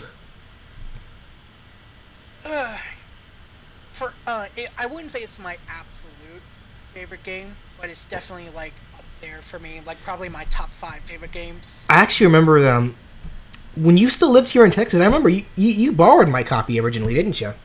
That's how you played it. And I actually have like my own copy now. Yeah, I remember it was actually thanks to you that I found out you can never even recruit Miss Mouse.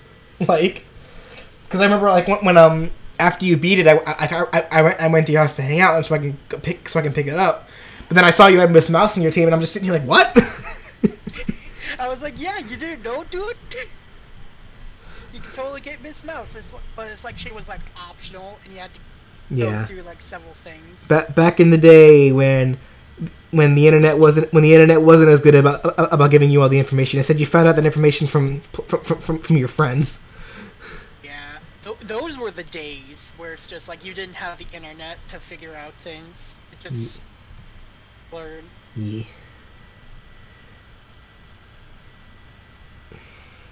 Paper Mario now exists as a series that will only continue for gimmicks. Dragon Core, welcome.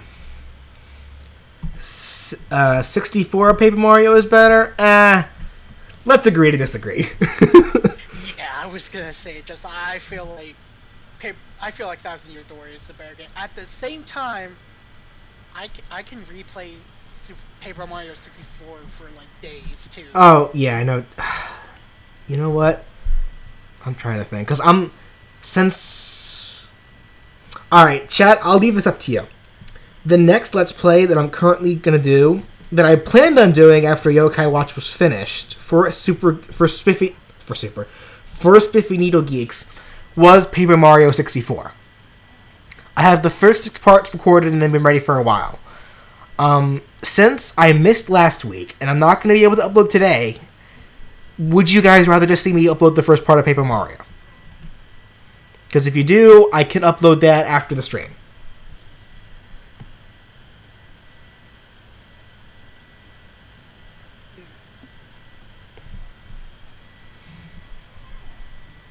I'll leave that one up to you guys. And Chonka says sure. Dragon Core says upload it. Alright. What the fuck is a Spiffy Needle Geek? Actually, I have another series of videos that I need to upload, but I can't because Russell won't send me his goddamn audio. Dang it, Brandon. Sure, Sticker Star never exists in Paper Mario. You know what? Yeah, Sticker Star never happened. At least that's my headcanon. Meh.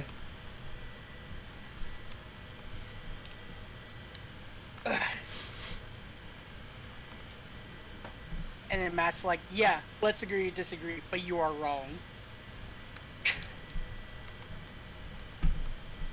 And he's like, that's because he's a big-time streamer rolling in the dough. What? I don't know. Apparently that's what Matt said. Okay. Super Paper Mario. That I enjoyed that game. I only ever played it one time, but yeah, it was fun for what it was.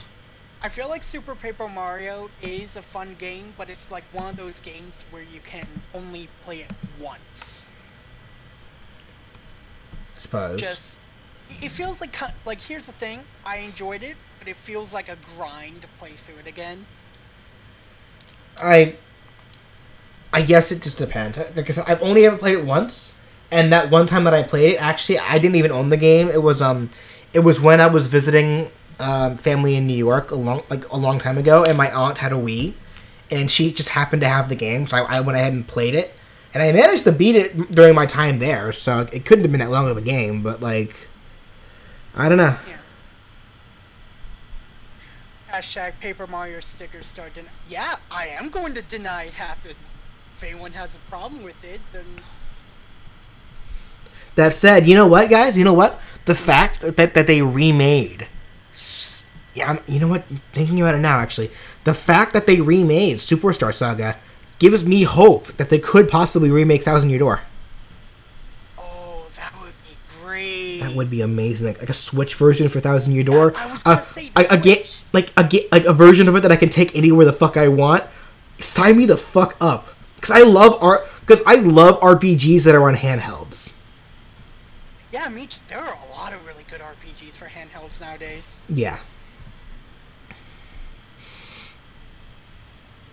If you want to count them, like I know they're more strategy games than anything. The Fire Emblem series has been gameplay-wise pretty good lately. Yeah. That's it. I still need to finish Echoes.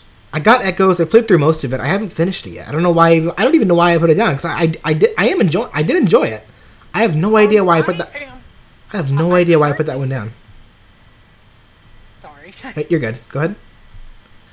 I did finish Celica's part of the story. I'm currently going through Alms, but I put it down because I'm playing through Persona 5. I finally got it and stuff. Yeah. Just I kind of have video game ADHD.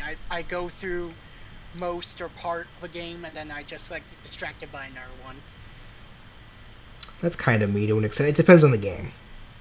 Yeah. Will there be a Marvel world for Kingdom Hearts 3? Probably not. Yeah. It's hard to say. Persona 5 best RPG of 2017. You know what? So far, yeah. At least for me. Who's hyped for Warriors? I'm pretty hyped for it. Cause I played the hell out of Hyrule Warriors, and I'm not even that much of a Zelda fan. And the fact that we're getting Fire Emblem Warriors, which I am a fan of Fire Emblem. Yeah, I'm sure I'm going to enjoy it. Still kind of salty that we don't see Tharia yet, though. Or if she is even in the game at all. Yeah. Also kind of salty about the fact that it's they at the very beginning they were like, oh, we're only going to have Shadow Dragon, Awakening, and Fate's characters. Suddenly Lyn and Celica. Okay. Sure. Yeah, I was going to say, because it's just I at first when they said, oh, only Awakening Fate's characters, I was like, I mean, I like both of those games, even though I think Fate's story is trash. Well, Awakening, Fates, and Shadow Dragon. Yeah, well, I mean, because Marth is there. Marth and, what's her name? His I guess his future wife. And Tiki. Young Tiki, anyway. Yeah, young Tiki. But it's just but I remember I was just not interested unless they put in our characters. And then Lyn and Celica, I'm like, hello. Yeah.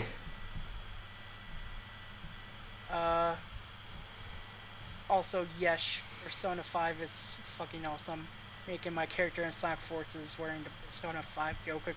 Yeah, I'm actually surprised that even for the Switch version they put in that costume. I was like, I don't know, it's because Persona 5 is for Xbox and PlayStation. I wouldn't think they would put that for Switch, but well, you know. See, I'm conflicted on that because I really do want to wear that costume, but it's like I also want to see what other options they even have for the characters. But at the same time, it's like if they end up, being all the costumes being mediocre at best, I am probably going to default to Joker's outfit. Yeah, same here. Oh, is it? I thought it was on Xbox One. If I'm wrong, then I'm wrong. LD creator, thoughts on what recently happened in Steven Universe. I fell out of Steven Universe after a bit. I haven't really been keeping up with it. Like once the new episodes once they get out of this hiatus, I'll definitely go back to it. But like I have no idea what's going on with it right now. And please don't spoil it. I'd rather just wait for the episodes to come out. Yeah, I'll probably catch up with it myself as well. But it's just like I think it was when Blue Diamond was introduced was the last time that I watched it, and I think I have a lot to catch up on. Well, yeah, like we probably do then. I just know that I just really fell out because of Cartoon Network just like not showing it as much, I guess. Well, it's not even that. Like they haven't. I don't know what's going on behind the scenes with it, to be honest. Like, I guess like they're trying to like make like a bunch of different episodes for it, like before and then release them all at once. Like, I have no idea what's going on with the production there. Yeah, me neither. Like maybe they're having a hard time trying to figure out things for the story, or maybe because of the animation style they're using, it probably is just taking them a little longer. Because I don't quote me on this, but I do think the Crewniverse is actually a relatively small staff too. So. Possibly. I do know, I don't know, don't quote me on it, but don't they also have just like a guaranteed 5-season deal with Steven Universe, and they're like on that final 5th season? I don't know. Okay. I don't know, I'm just like, because like I heard there's like they were guaranteed 5 seasons, so like they probably need to finish up the story by this season. Yeah. I know they're like, without spoiling things that I got spoiled, I know they're pretty far along at least. Like it seems like they're gonna finish up. Yeah, like a lot of major shit happened in the last couple of episodes, so. Yeah. Hypothesis. I'm predicting 46 new UBs total. Ultra Beasts? Why 46? Yeah, I was gonna say, because that seems like a really huge number. Unless they're just gonna start making like its own new series specifically for Ultra Beasts. Right. That'd be some shit. The brand new spin-off game, Ultra Beasts. Dragon Core. Take care, Dragon Core. I'm like how I'm scrolling through YouTube and I see in my recommendations. Remember when Paper Mario was good? I remember when it was Well, good. to be fair, the old Paper Mario games are still good. The newer ones aren't. Or, at the very least, Sticker Star is. I have no opinion on Color Splash. I didn't play it. I haven't played Color Splash either, but I hear it's like better than Sticker Star, but in my opinion, that's not saying much. If you like stories and RPGs, you'll love Lisa the Painful. Great story. I have not heard of Oh, wait a minute. I have heard of Lisa the Painful. Isn't that like really... I don't know if you know about BJ, but I think I hear that it was like Earthbound-esque, but it's like a side-scroller and it has like a really mean-spirited tone to it. I have no idea. I know Video Game Donkey played it, and I saw like a little bit of it. Personal thoughts on Sonic Forces removing the system to recollect rings when hit. Whoa, what? Was that ever a thing? I don't even remember that being a thing. Well, I mean, yeah, you could like you could just like collect the I know with classics at least you could collect the rings. Wait, I think he said the red rings though. No, it just said rings. Wait. Removing the system to recollect wings and hit? I don't know. I guess it just depends. I'm gonna have to switch it so return to Kanto. Oh. So what, that whole Pokemon Stars rumor? Well, I don't think there's ever going to be a Pokemon Stars. LD creator, have you seen Tome, Terrain of Magical Expertise by Kerberford? I have. I'm a really big fan of Kerberford's work. I don't know about BJ. I haven't. I know about it, I just haven't. Yeah, no, I could talk all day. I'm a really big fan of his work. I've been following him since, I think, 2004. And I've been following him ever since. But he has a Kickstarter for a new game based on it, and I'm thinking about probably pitching into that. That's gonna be real neat. It's like a Super Mario RPG style kind of game. Yeah, it's real interesting. It has like that whole isometric view too that Super Mario RPG had. Okay, cool. Yeah, it's neat. Just realized the Japanese giant monster walks over. Cool, I guess. I have no idea about that. Oh, Matt says red rings are still in the game to unlock stuff. And then he says it's new to forces. You can't pick up rings anymore when you're hit. Oh well. Yeah, oh well. Kerberford's damn good. Yeah, Kerberford has recently gotten into a lot of voice acting lately. I think the reason why I like him is just he sounds a lot more genuine and real when he's voicing. That much I knew, because I know like I know Kerberford was making some appearances with Some Call Me Johnny during some of his charity live streams. And yeah, he talked about how he had like some voice acting gigs with like Pokemon and other shows like that. Yeah, I remember when he was in Diamond and Pearl. Actually, he was Corey when Heart Gold Soul Silver came out around that period. I think.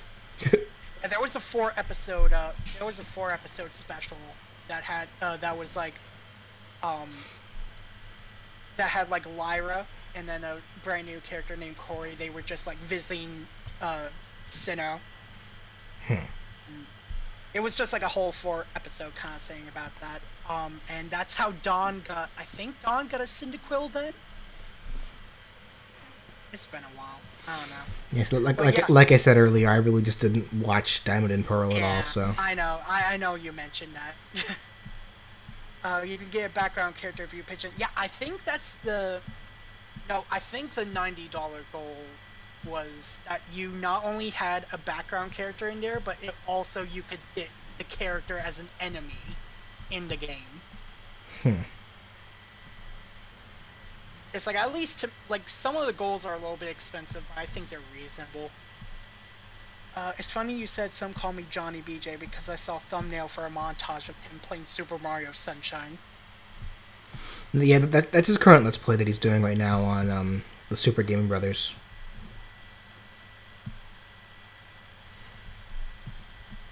I need to catch up with some of his things actually.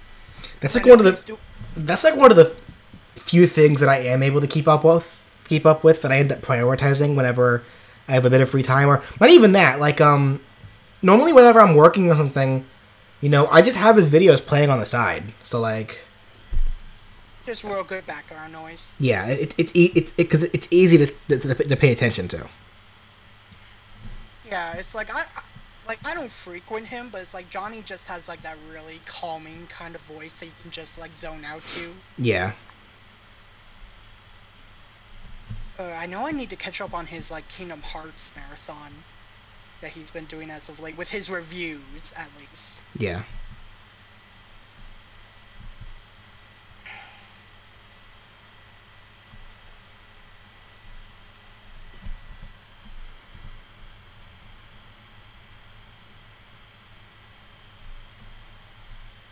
He is also Reagan and Mob Psycho 100. Yep. Kerberford is Reagan. I need to watch the English dub of that, actually. Oh, and I meant to say if they were 46 Ultra Beats, I predict the Switch game will be a return to Kanto. Maybe. Matt says, the only Let's Play I watch are from Find a Computer Room. Those guys don't give a single fuck and it's hilarious. I used to watch, Hellfire Columns back in the day, but it's just like, I kind of fell out of it. I remember when, Fastest Thing Alive from Find a Computer Room and, Tom would, like, do a lot of, Sonic playthroughs, but it's just like, apparently there was a falling out between them, and then that happened, and then there was a falling out between, and Tom and the Hell Dragon, who was the co-founder, and I don't know, I just lost interest with them. Anyone seen OKKO Let's Be Heroes? I hear it's decent. I have not. I know about it, I just haven't seen it yet. Yeah. Yeah, I haven't seen that either. I fell out Hellfire Comms after Gareth. Yeah, Gareth is Fastest Thing Alive. There was like some drama that happened apparently between them, but I wouldn't really know. The Average Kid says, I have watched that show. It's good so far.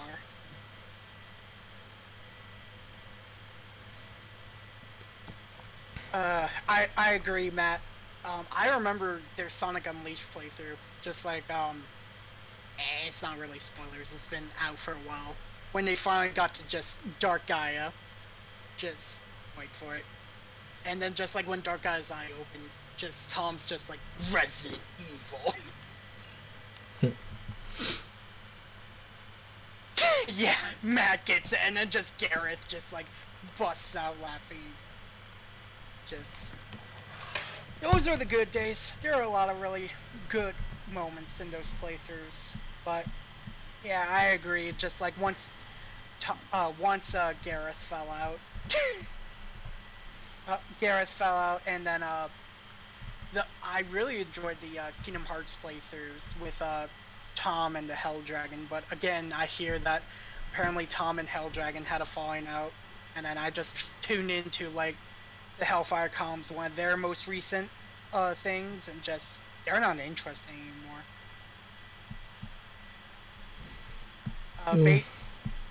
Okay, so about OKKO, basically it's Street Fighter, Nintendo, Final Fantasy, and Dragon Ball mixed in a blender. Okay. That's interesting, to say the least. Wait, Bentronicus, OKKO is gonna have a crossover with Captain Planet. No, really. I don't believe you. I'll believe it. I mean, Captain Planet is still Cartoon Network, so I mean, it still is, but it's just like, how long has it been? Like, didn't it come out like in the late 80s, early 90s? I think. I don't actually remember.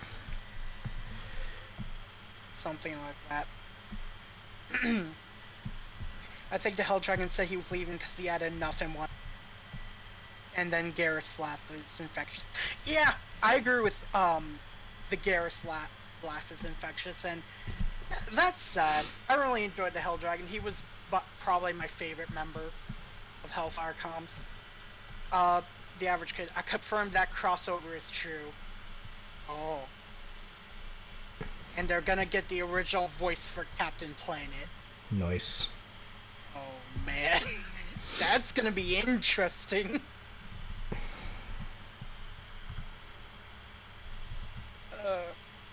Who is the voice for Cap? I need to look that up real quick.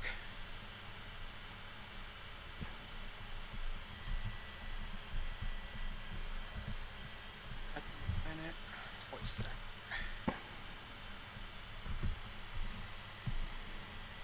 Because I know it was one of those cartoons where they got a lot of celeb on board and stuff. Yeah. Yeah, the TV series was 1990 to 1996. So, around that time period.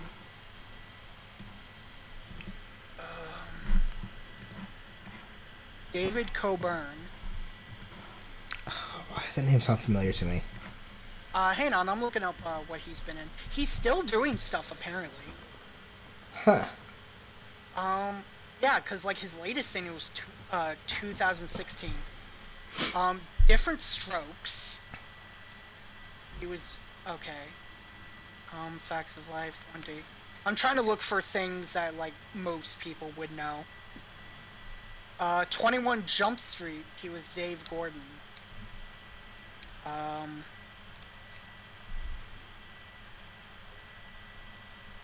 Let's see, is there anything? He was in Star Trek The Next Generation for one episode.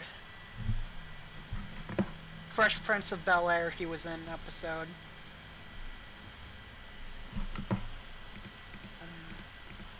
Yeah, it says here Captain Planet. Looks like he's just been like not a lot of voiceovers. Just mostly okay, no, it says here that Manhunt. He was in a video game called Manhunt. He was in Grand Theft Auto San Andreas. He was just a pedestrian.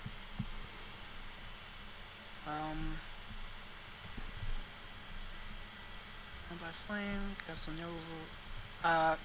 Yeah, he doesn't look. It doesn't look like he's just been. He plays a lot of bit parts apparently. So nothing too interesting. It seems. So he's probably more known as Captain Planet then. Yeah, Captain Planet seems to be the big role that he plays. The power is yours, and this speech is terrible. Exactly. If you remember the Lakewood Plaza Turbo pilot, it's the same. Yeah, OKKO was originally from a short called Lakewood Plaza Turbo, but then they like changed the name because I guess OKKO ring just it sounds better or marketable. Okay, later, Bentronicus. Alright, see ya, Bentronicus. Nice having you. Thanks for joining. By the way, did you hear that the rumor about the newest Ultra Beast being one of the 3 Ultra Space equivalents to the starter? Wait, there's Ultra Space equivalents to the starters? That sounds like a rumor, but I think what he's saying is that because with the new updates, they unveiled a new Ultra Beast which is called like adhesive or something like that, like UV adhesive, which looks like it's like a poison type that looks like glue. Yeah, I saw that one, and I know there's a UV assembly. Yeah, there's UV assembly and then the UV burst. Curious why all 3 of those new Ultra Beasts are all weak to ground. Yeah, that is peculiar. Because Burst is Fire Ghost, I think. Rock and Steel is Assembly. And then like Assembly said, is Poison, yeah. Poison. Huh. Interesting. LD Creator, which is the dumber concept, Lunatics Unleashed or Gotham High.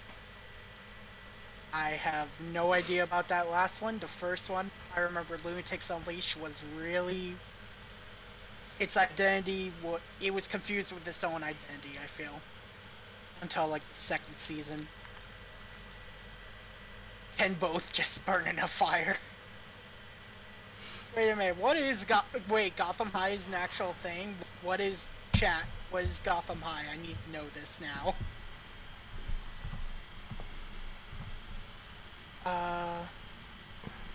Last time I saw Captain Planet was that awful yeah, there was I remember it was there was a Super Smash Bros. Brawl copy for that was like Cartoon Network. Yeah, like, I remember that. Yeah. The Average Kid. Did you see the DuckTales reboot? I have not seen the episode itself. I need to, though. I have seen the pilot. From what I've seen, the pilot is really, really promising. I've only heard good things about it, so. Yeah, there's been a lot of good things about it. I need to see the. I think they already have new episodes out because they decided to start airing new episodes right on the day of the 30th anniversary of DuckTales. Nice. Yeah, it is really nice, and it's just like, I really enjoyed the pilot. Just the voice cast, in my opinion, is great. Just the story, they improved a lot of the characters. Like Huey, Dewey, and Louie all have like actual personality. Yeah, they're more definable instead of just being carbon copies that can easily be mixed up aside from their color. Yeah, and Webby is not just the girl now. Yeah, she's Webble. Basically, Quackling Hook. DuckTales doesn't air in my country until next year, so I watch a pilot through other me. Oh, that is... Oh, I'm sorry, Matt. But yeah, the new DuckTales is fantastic. You should be able to see it online.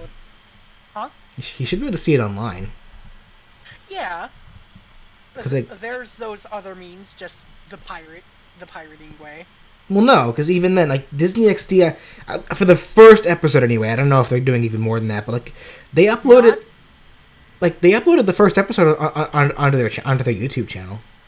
Yeah, they uploaded their first, they uploaded the first episode, the two-parter, on their YouTube channel, not the others, as far as I know. Nah. Just the first two, because, like, I guess they're really confident that just this DuckTales reboot is just gonna be real good. They already renewed it for a second season before it even came out. And with what I've seen so far, I'm not surprised why they would be that confident. But yeah, if you ever get the time and chance, BJ, I do recommend. All right, I'll have to look at it. I'll have to look. Whenever. That said, whenever I get the time. Yeah, that's why I said when you get the time. It's a scrap concept. Okay, the Gotham High. It's a scrap concept for a cartoon about the Batman characters in high school. Oh, that sounds awful. Sounds awful. Yeah, that can only go so well. Oh, Bentronicus. Never mind. Thought I had to leave. Oh, okay. Welcome back, then. Yeah, welcome back. Our country still hasn't got season 2 of Sonic Boom, and I'm sad, man. I still need to watch Sonic Boom, or season 2, because I watched the entirety of season 1, and then obviously once it stopped airing, that's when I stopped watching it. But then when season 2 started, I never actually picked back up on it, so I need to at some point. Just on the backlog. Yeah, I need to catch up on I need to catch up on Sonic Boom too. Just like from what I've seen though, it's like I really did not care for the game Rise of Lyric, but it's like the actual cartoon I find is pretty decent. The game I thought was just okay. Like I'm fairly certain we already went like for anyone that watches the Spiffy Needle Geeks Sunset stream that I also do. Like, we kind of already went through the song and dance there, where I think that the game isn't bad. Like, I can name 10 Sonic games that are worse than Rise of Lyric. I'm gonna say this right now. I'm just gonna agree to disagree, because I personally do not like Sonic Boom Rise of Lyric. I dislike it worse than Sonic 06, but that's like a whole other story. No. Your opinion's wrong. You should feel wrong. No. I am going to remain adamant. Here's the thing. With Sonic 06, it's so bad it's good. Like, it's not. It's not even that. It's just bad. It's just bad. It's a guilty pleasure. Shut up. People get the illusion that it's good because they have fun riffing on it. That's it, though. Okay, maybe. I don't know. I just am not really fond of Rise of Lyric. Personally, I just do not enjoy it. I think the point where I just dropped it completely was the Shadow Boss battle. Ugh. I did not care for it. It was repetitive. It was just not fun. And I remember I actually played co-op with my best friend Leo when he was still living over here, and I remember like after we got the first power crystal, he was like, "Josh, can we please stop?" Like we were not having like you could have your opinion about it being just okay, BJ, but I'm just saying, at least for me, I did not enjoy it. Alright. Thoughts on Teen Titans Go? Let's please not open up this can of worms. Yeah, let's not. I've talked about Teen Titans Go enough and my disdain for it in the past. Let's just keep in mind that's just a bad game. Or a bad show. Yeah, and it's like, even just like let's just say it's bad and not because like it's a really controversial kind of thing to talk about. '06 is a guilty pleasure, terrible game, but fun to laugh at. I agree with Matt on that. Yeah. LD creator, we all know that Sonic Mania is the worst one. Oh, is that right? Because I agree with Matt. I haven't played it, but I'm going to. Mania is the best Sonic game in 23 years. Sonic 06 isn't so bad that it's good. You're thinking of Shadow the Hedgehog. Oh, I could go on essays about Shadow the Hedgehog. I don't know about you, BJ. Nocturne, welcome. Red Toad, were you already here? Welcome. If not, I'm welcoming you. Did we hear about the 4th Powerpuff Girl? Oh, you talking about Bliss? Yeah. I did not see that movie. I saw the CinemaSins of that movie. Yeah, I saw the synopsis. Why? We already have a Powerpuff Girls anime, and it's way better than that one. Powerpuff Girls Z? Yeah, that was actually a pretty decent anime. I have not watched that. I've just heard that it exists. It's alright.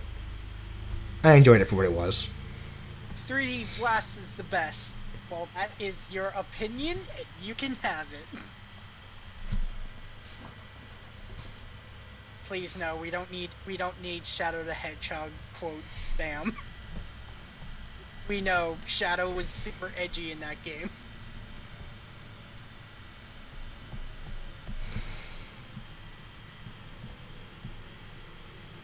Also, Blue Tile Sonic 06 isn't that terrible. It had development problems like that.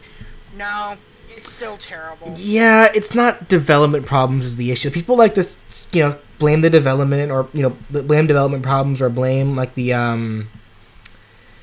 fact that it was rushed. But no, like, how the game looks aside, like, the game as a setup, it's just bad. There was a lot of, design choices and a lot of, like, friggin', I guess, the story's obviously really convoluted and bad.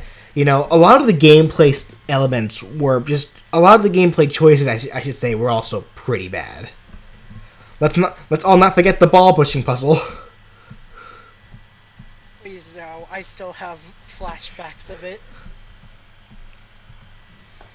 But pretty much what you said.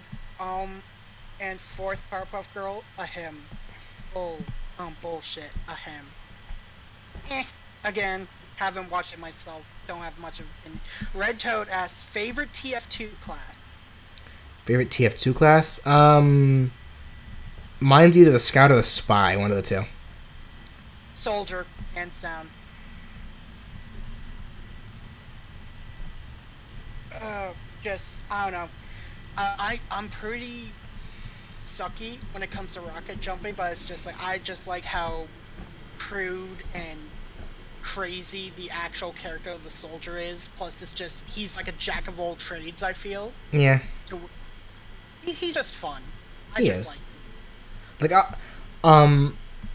I think really the only class that I don't enjoy playing is the medic, but that's just because I'm much more. I like to play a little more offensively plus defensively. I've never really been much one to care about being support. So that's just me. Yeah, but I typically find myself being able to enjoy all classes aside from medic. But yeah, I enjoy all the classes myself. I haven't played PF2 in a long while. I haven't either. Only on Silver. Also, Powerpuff Girls Z, I find that a good series, to be honest, as its own thing. It was kind of interesting. I'll probably have to check that out then, because I haven't seen it. There is an English dub of it. Like, it was aired on Boomerang. Oh, really? I did not know that. Yeah, it was. I watched the Japanese. I didn't watch every single episode. Like, I watched a good chunk of them, and then, like, I guess the person on YouTube that was posting them, I guess, got taken down or something, and then I only ended up watching the last one after that, like, that I was able to find, like, the very last episode, because that series did actually have its own conclusion. So, like, that said, I will say, and like, I know Z did receive a little bit of criticism, but it received criticism for the same reason Sonic Boom, like not the game as a whole, like the franchise as a whole received criticism, because it was about already established characters in a changed story. Right. Like, don't go into Powerpuff Girls Z expecting it to be exactly like the Western cartoon. It's not. There are a lot of changes. Yeah, like one of the most notable changes is that the girls are not 3 triplet sisters that were born in a lab. They are 3, they were 3 normal girls, not related, just 3 random normal girls who were given their superpowers via plot means. Yeah. Red Toad asked if you could change anything in the current version of Team Fortress 2, what would it be? Mine would be the waiting times in casual mode. Again, we haven't really played it, so. I played it a shit ton back in the day, but like I said, that was back in the day. That was a while ago. I haven't touched it in a while, so I can't really say what I want to change or not, because for all I know, the changes could have already happened. Yeah, same thing with me. Hypothesis, agree or disagree? Shadow the Hedgehog ruined Shadow, and Sonic 06 ruined all the characters except Shadow. I'm actually going to go ahead and say this. Sonic Heroes ruined Shadow. You know why? Because it brought him back to life. That fucker needed to stay dead. I completely agree. Why did Shadow come back? Fan service.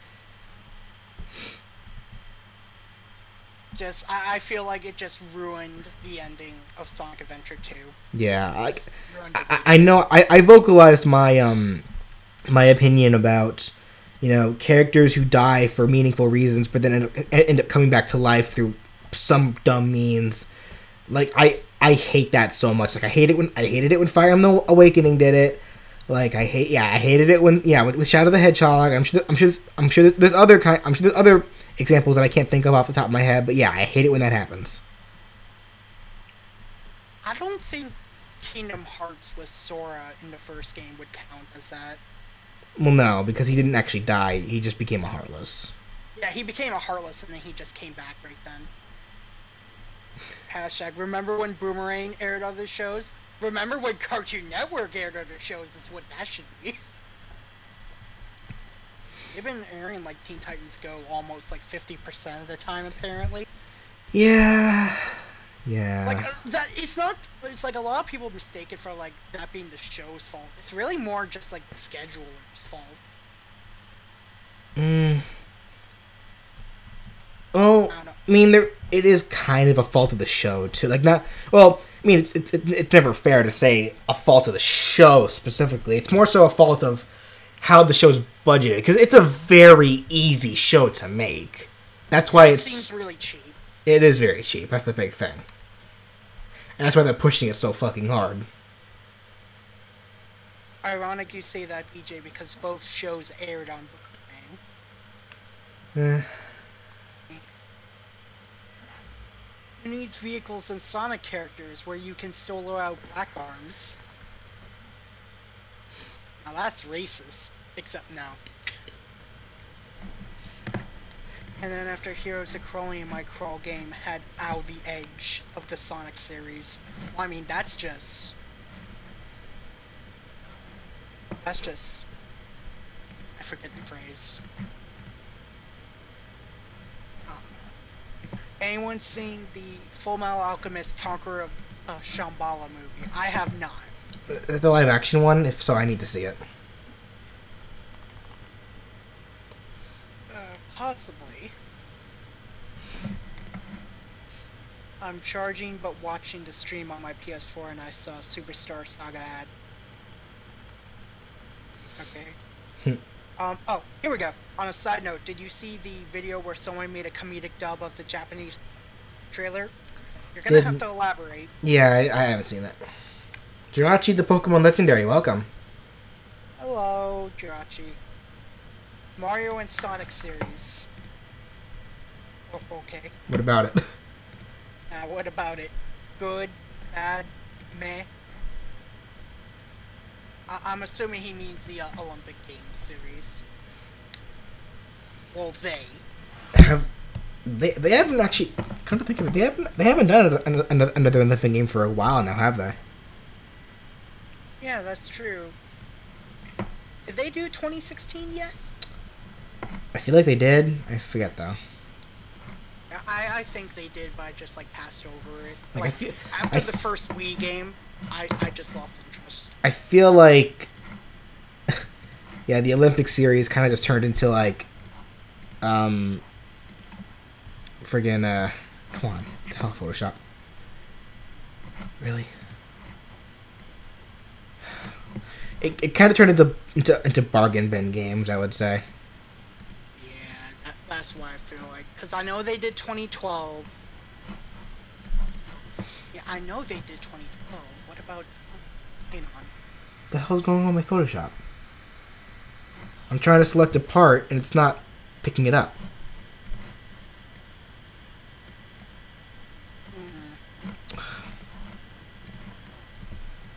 Fuck it. Yeah, they did the Rio Olympic Games for the Wii U and the 3DS. So I guess it only stands to reason that sometime soon they're gonna do the 2018 Winter Olympics. Oh, Maybe. You mean the Olympic series that shows as promotion? Yeah, they mean that one. Okay, seriously, it's not grabbing what it is I needed to grab. That's the right layer, too. What the hell? It's acting up? Yeah, it's like... Oh my god. Photoshop. Hold on, let me try this. Sorry, dude. No, you're good. It's like not... If I knew how to work that stuff, I'd help, but... Here, let me save it and close and reset Photoshop. Hold on. Also, actual crossover ain't gonna happen anytime soon because I actually do not know. Yeah, I think it was either Miyamoto or Yuji Naka. One of those two said that, like, one of them pitched the idea, but then it was shot down. Something like that. Yeah, do you not know the details? Not the full details now. There we go. Okay. Hypothesis is just quoting Sonic meme. Yeah. Let's see if it'll work now. Oh, LD Creator says, no, it's the anime movie where Edward ends up in the alternate Germany. Oh, okay. My Pika, you told me about that one. Yeah, I haven't seen that one. I haven't actually seen any. The only Full Metal Alchemist movie I've seen is like that very last one that they made. I forget if that was a part of the original series or Brotherhood, though. I totally forgot. Yeah, I haven't watched any of the movies, and I haven't really seen all of the original Full Metal Alchemist. I've watched all of Brotherhood, though. Brotherhood is one of my wait a minute. Is that what happened? What? That's what happened. Okay, I figured it out. It was a button that was pressed that should have been pressed. I hate when that happens. Anyway.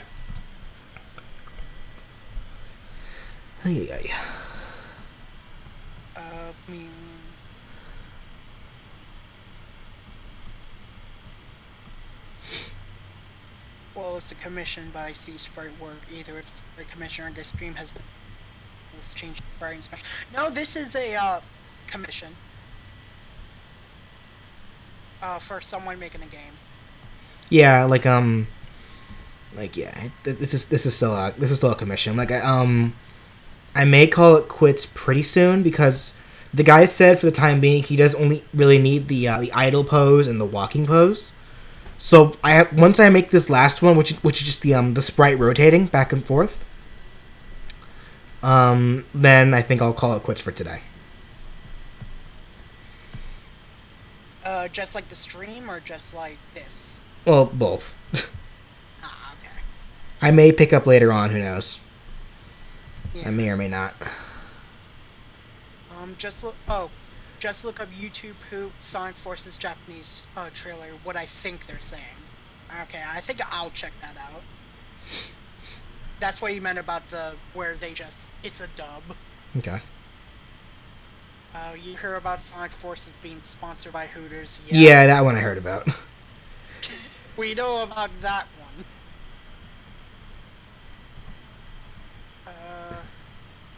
It's no use memes. From favorite to least favorite, lists out all the Digimon shows. Like the different series? I think that's what LD means. Okay, so my favorite is definitely Tamers. That's like the best one. Yeah, After that, I'll say the original first one. Then I'll say the 5th season, Savers. Yeah. And then it's hard to say after that because I didn't really see the other ones after that. So. Did you not see much of Frontier? No, I didn't. I saw bits and pieces of the episodes when they aired in, like, I think Cartoon Network back in the day, but that was about it. I know they aired them a lot in Jetix on Toon Disney, and that's how I caught up with all the Digimon up to Savers. Yeah, I never saw the 6th season. I attempted to watch the second one, but didn't actually get far because I didn't have time. I will say this, for me at least, second, Digimon Adventure 02 kind of dragged. Like, it went for far too long. But, again, just, you wouldn't really know that. For me, personally, just like BJ, Tamers is obviously... actually, I think it's basically the same, well, I mean, second also is the first series, but mine kind of deviates a bit. I haven't really seen much of 5th season. I would say that Frontier would be my 3rd one, and Frontier is the 4th one for people who don't know. So again, I haven't really seen much of Saver, so I would say just probably 02 is like my least. I remember Josh, you were actually the one that kind of got me back into Digimon. 'Cause I remember liking it a lot as a kid, but then I kind of just stopped watching it. And then, Did I get you back into it? I remember before you moved, you invited me to this like all-nighter thing going on at one of your karate schools. And we spent the whole night playing Digimon World DS. And that was the game that, and like, yeah, and that was the game that I kind of like once after you moved, I went ahead and got it myself. And then, like, yeah, that's kind of what got me back into the Digimon games. Or into Digimon in general, really. Yeah, I remember. I also remember how, like, you sat there in the first level grinding up to everything up to champion level, even though thinking it was going to be so hard, when in reality you were, like, way too over-leveled. You know that I'm still like that in RPGs in general, right? Yeah, I'm sure. Like with Persona 5, I'm just like grinding on the same way. And I'm only in the 2nd palace. I want to do another run of Persona 5, but I want to do it on merciless mode.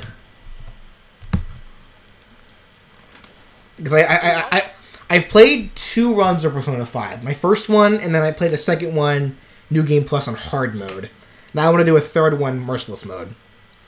Yeah, I think that's what I'm gonna do too. I'm on normal, and then I'm just gonna do what you said, just a 2nd one on hard, 3rd one on merciless.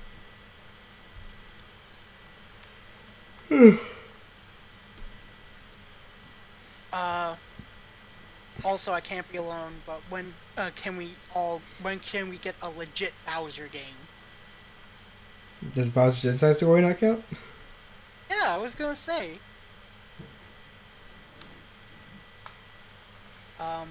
Yes, Miles, you are right. Thousand Year Door is the best RPG ever. Yes, it is. Well, no. Well, okay, yeah. But it's like, if we're going by, like, favorites, The World Ends With You is RPG. Okay, PKU wanted me to play that game. Like, last year, when I went to visit her in Austin, like, before I moved up there, she let me borrow the game for me to play it, but I ended up never having time to do so. And then eventually I never touched it. I ended up just giving it back to her after we got that place together. And then we split up, and I moved back to Houston. So I guess I'll just never get a chance to play it. Oh well. I will mail you my copy if I have to. Please don't, because it's probably just gonna sit there. I know. I'm just joking. Because like that game is like really DS at least. I know you can get it on iPhone now, but for DS that game is like really rare, and I do not want it. Sadly, Inside Story doesn't count. Why does it not count? Yeah, why does it not Play count? as Bowser. It's a Bowser game. A big part of the game. It counts. Yeah, it counts. Thousand Year Door did shares of improvements, but not a whole lot, because for one thing, I can never figure this one for the life of me. What? Wait. What do you mean, Nocturne? You couldn't, like, you got stuck somewhere? I'm trying to think of an area where you would be stuck. Like, the only area that I can think of is when you have to get the password for the boss to go to the glitch pit. Right. But even I found that by myself no problem after really exploring the town. Glitch Pit was probably my favorite chapter, actually. That is my favorite chapter, actually. I love the glitch pit. Yeah, I used to. Says not. But yeah, just like the whole, like, I think I just like that it was like a gauntlet, while at the same time it had that whole, like, mystery going on with it. And then also you could just, like, go back if you wanted to. Be the champion again. Yep. Though you want to know something unbelievable, it took me 3 years until Thanksgiving Day to beat Inside Story. Huh.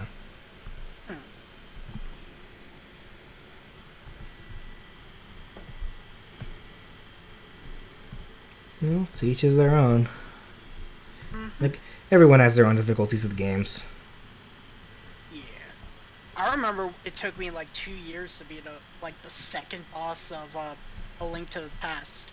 And Really? I'm like ashamed of that still. It's a game I never played. Yeah. Like, to this day, I've only played and beaten 2 Zelda games. Hyrule Warriors, which people say doesn't count, apparently, and then Breath of the Wild, which is the only Zelda game, like, actual Zelda game that I legitimately enjoyed. Hyrule Warriors counts, guys.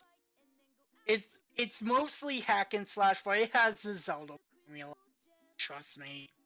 How did you enjoy Breath of the Wild? I really love Breath of the Wild. That was a phenomenal game. Just like it, like I like Zelda. It's probably my favorite Nintendo IP, but I was just like in kind of a slump with it. Breath of the Wild revived my interest. Some of the funniest thing that I ever encountered with Breath of the Wild was when before I moved out of the apartment with Pikachu, we took turns playing it, because even though I really was looking forward to playing it too. Like, she was definitely the bigger Zelda fan, so of course she got first dibs. And you remember the feature in the game where you can take pictures of animals and such, and it'll give you the name and such, right? Yeah, the camera. Yeah, she somehow finagled it so that she had Link in selfie mode posed right next to a donkey, but then only took a picture of Link. Like, the donkey wasn't even in the shot, but the programming still counted the donkey as there. So the picture it was just a picture of Link doing a goofy pose with the word donkey underneath him. Oh my god! And it was perfect. So just Link making a pose, just a donkey. Yeah. Apparently. Like, it was brilliant. Like, we had a good chuckle at that one. Yeah, that does sound like one of those things. Is it me, or are any of you worried that the 2010s of the entertainment industry is being defined by cartoon nostalgia? There's a bit of that, yeah, to be fair. Just a bit. Like, after a point, it will reach a point pretty soon where that will not work anymore, and they will have to go back to trying to think of new things. I know with, like, Transformers, at least, that's starting to be the case. With the Michael Bay movies.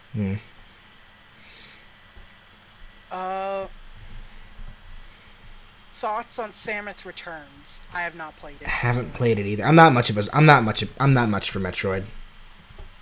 I am slowly getting to Metroid personally, but not that much. Welcome back, Matt. Nice to see you here again.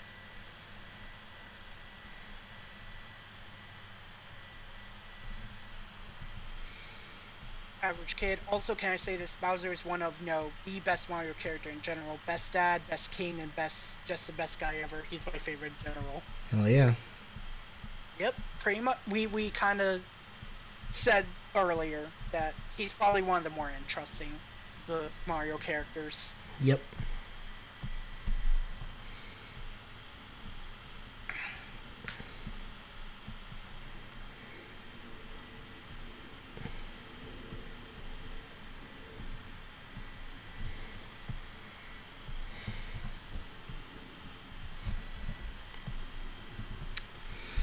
All right. Looks like it's coming along nicely. Mm-hmm. Bowser is an even better character in Smash King. Probably. Haven't seen it. Probably will give it a try. Bowser Jr. is only... BJ, do you know if the Koopalings were Bowser's legitimate? No, Miyamoto confirmed that they're not his kids. Huh. Like they're either his adopted kids or just minions. Well then. Yeah, Miyamoto did confirm that Bowser Jr. is his only biological child. Okay.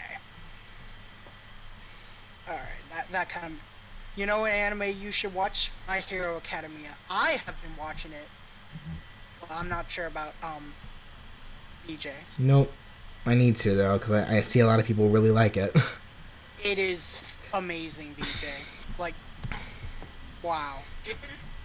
It's probably my second favorite anime currently. Like, I have a feeling, actually, if I were still living with my ex, Pikachu, I probably would have seen it by now. Because not long after I moved out, apparently she started watching it, and she really loves it. Yeah. So if we were still living together, I probably would have seen it by now. It's really super solid. I recommend it. Probably one, like, a really likable cast of characters, really easy to understand. It's just great. Smash King is cool.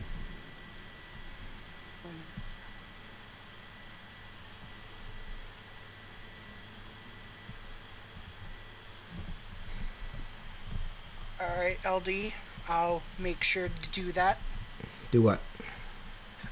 He says if you're ever going to watch Smash King, be sure to watch the remade versions of the episodes. The what versions? The remade versions of the early episodes of Smash King. Ah. Okay, apparently Smash King is, like, popular enough that several people know about it. I'm not denying that it is. I just, and like even I've heard of it, but like I said, I only heard of it because apparently one of the second intro for Smash Adventures that I used was the same as one that he used, and people kept comparing it to that, saying that I copied him, even though I was like, oh, I don't even know who this is. Just, he hasn't seen it, you guys.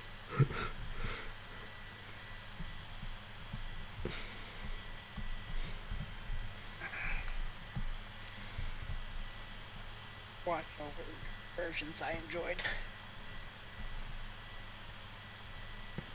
Also, one more thing about Lisa, the Painful is pretty dark, but has a nice sense of humor. Dark humor, yes, but still. Yeah, that's why I heard about it. It has really dark humor. Just really blunt about everything, too.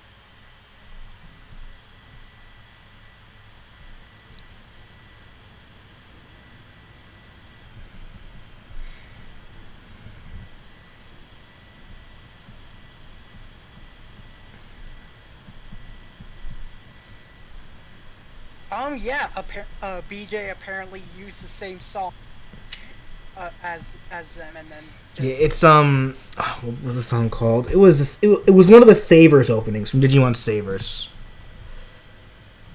One of the Savers, like Digimon? Yeah. I forget what it was called though. Here I can actually just look at my laptop real quick and see. Or not, because it's on my USB hard drive. Never mind. I'll look it up later. I think it's called like Hihari or something like that. Yeah, LD creator says Hirari. Yeah, there we go.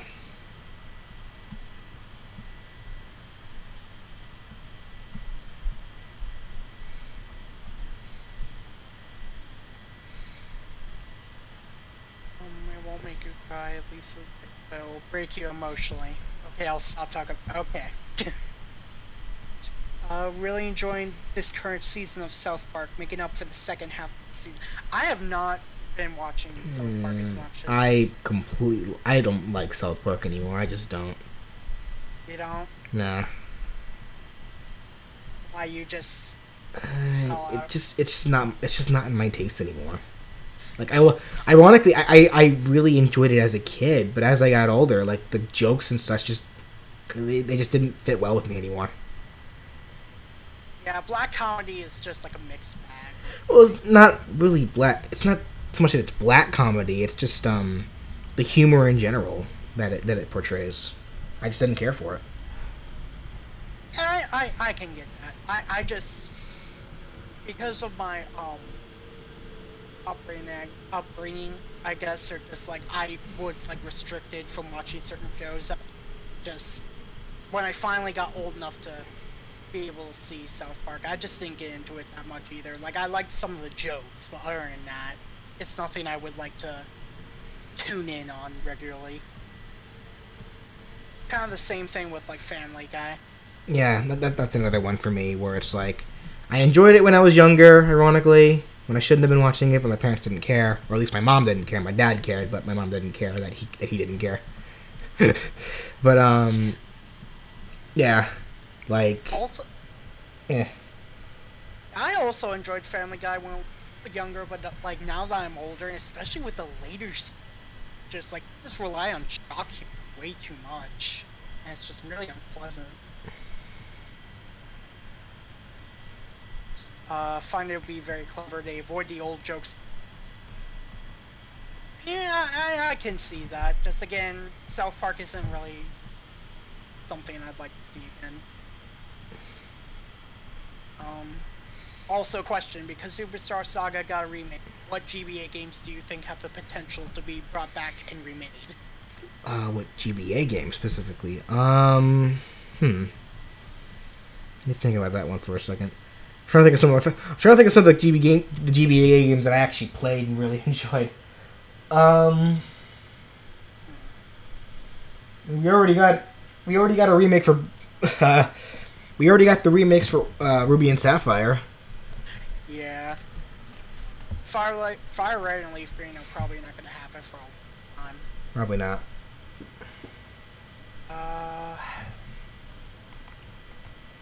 You know what Keith and I actually discussed about GBA remakes? The Fire Emblem 6 and 7. Those are the ones with Roy and Elliewood, right? Yes, those. They're with Roy and Elliewood. And he said that they should do it to where both games are in one game. And it's like they... You know how they didn't really bring Lynn in Roy's game, and they like added her in the prequel later? Yeah. Like they should like explain like, hey, this is why Lynn wasn't in the 6th game or something like that, and just like they just like develop it a little bit more. Okay. Yeah. He thinks it should be like a 3DS game maybe. That'd be cool. Yeah, it would. I mean, they went and remade the second game of the Fire Emblem series, which I'm sure no one expected to happen. Yeah, like, and hey, what do you know? It turns out a pretty good game. Black sheep of the series, but I ended up enjoying it so far. I still need to finish it. I don't know why I put it down, but either way. Yeah, same here. Here's my mentions: Wario Land 4, Metroid Fusion, and Kirby and the Amazing Mirror. I'd actually say, that's actually hard to say, because I was going to say Nightmare and Dreamland, but that in and of itself is already a remake, technically. Yeah. I will say Metroid Fusion remake is something I could get behind. It's probably, like, from the very few Metroid games that I've played personally, that would probably be the one that I would say, yeah, go for it, dude. If it was like in the style of Samus Returns, what little I've seen of it, that would probably be great. Favorite Kirby villain? Ooh. I want to say Dark Matter. Like the Dark Matter in general, like Zero 2 and such. Dark Matter is... Which game is Dark Matter from? That was like Kirby 2, Kirby 3, and Kirby 64. Right, I was thinking the 64 version. So Domingo, welcome. He's gonna do his superior comic. I have no idea. You're gonna have to ask him. Yeah, you know. Antronica says mine 0, or maybe Star Dream. Star Dream. Who? I have a feeling I know who that is at the same time. Hang on, let me look them up.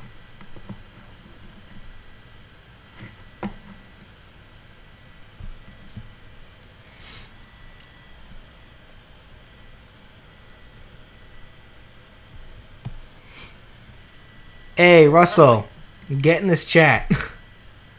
Also, Russell, I still need your recordings.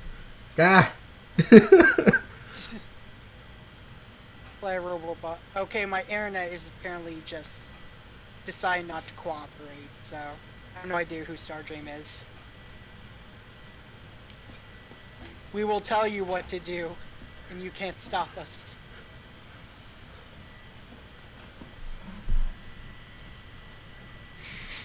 I signed your Spiffy Needle paychecks. You know, the ones that we haven't actually gotten yet.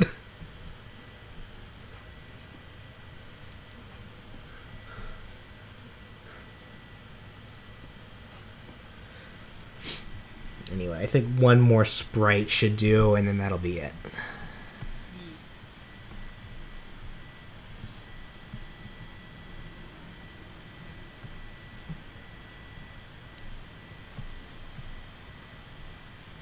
Kirby Return to Dreamland. Return to Dreamland was a Wii one. Yeah. Yeah, that was the one with arguably the best boss. The best final boss. I need to play that one still, actually. Oh, yeah. The new Hey Arnold movie. I'm looking forward to that. Yeah, I saw that, and I was... Oh, that's gonna be great.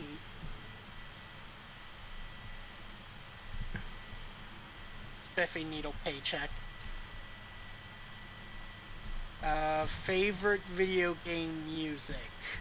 Do you mean just like just one track, or an OST? Like a whole original? Oh no, Matt. We technically get money for our videos. We just we get so little. It's just that we haven't got enough to actually get a paycheck yet. Like how it works is that they pay us after we reach a $100 threshold. We literally just not reached that threshold yet. So whatever.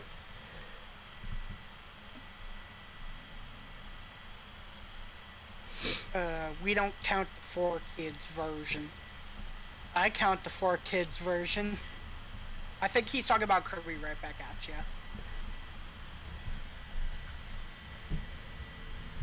YouTube is still trash. I will say YouTube at least has kind of discouraged me to kind of do my own kind of thing with my channel. Just like, if I do something with my own channel, it's probably just going to be like a hobby thing. Even then, just like, I get like the kind of advice where it's like, you shouldn't really like do YouTube just like for the money. Oh well, no, we don't. It's just, you know, extra money never hurts on the side. Yeah, no, it's just I just think like, me personally, if I want to like do something more on YouTube, I should get in that mindset. Just don't do it for the money. Yeah, and we don't. We do it for the lulz. Yeah, that's probably something I'm gonna do. Like, if I like do something of my own kind of thing. I've been like thinking about doing my own kind of thing. I just don't know like what, and at the same time, just like I probably need just like, because if I do something, I can't like have like, you know what I mean? Yeah.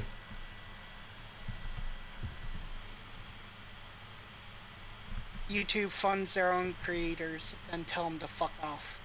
Yeah, pretty much. That's why a lot of people do Patreon nowadays, I think. They can't really trust YouTube for consistent pay. I think the big thing was because of the adpocalypse, right? I have no idea. Like I said, I don't rely on YouTube for a paycheck. I have a job, so I really don't know. Average Kid asks, and what about the Rocko's Modern Life movie as well as the Invaders Zim movie? Rocko's Modern. Oh, I don't know. I haven't heard about the Rocko's Modern Life. The Invaders Zim one I heard about. I'm looking forward to that one. Is,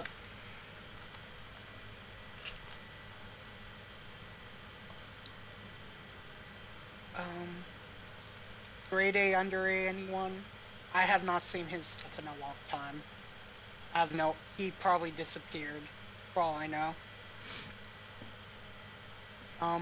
Ventronicus, another RPG you should look into. Yes, I know a ton of RPGs. Is Parasite Eve. I know Yoko Shimomura did the soundtrack for that one. Otherwise, I don't really know much. YouTube wants to make the site like a TV platform. Why else do we see the options to buy shows and films? And yeah, that's something I've noticed, actually.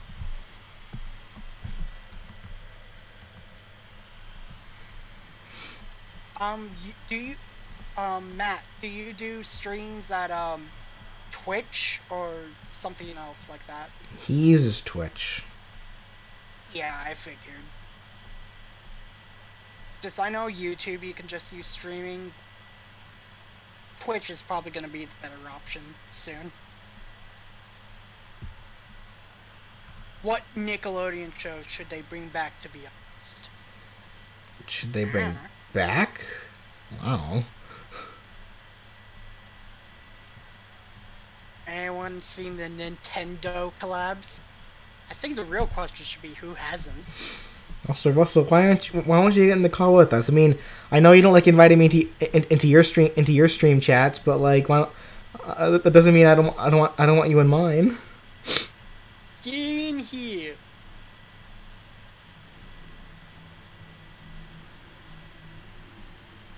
It's way more custom tailored to your own experience. Yeah. I've been trying to get into Twitch a little bit more, and I think that's,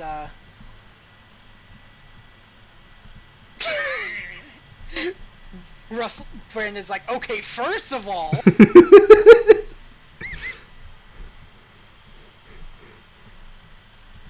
Yes, Brandon?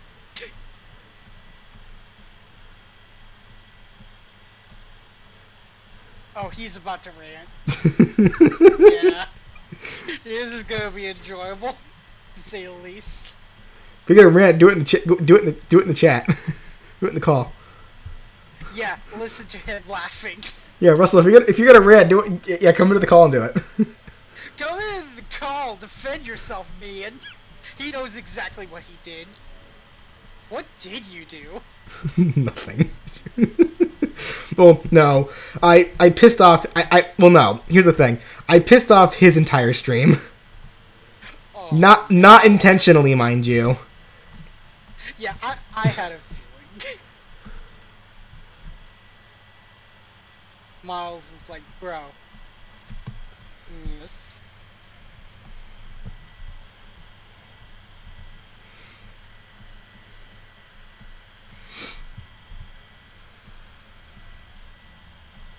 Yeah, I agree with that, Matt. That's pretty much how the whole thing goes.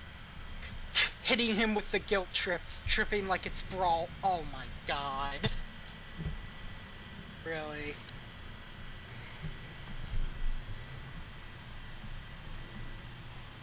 Two cats, why not three? I don't get it.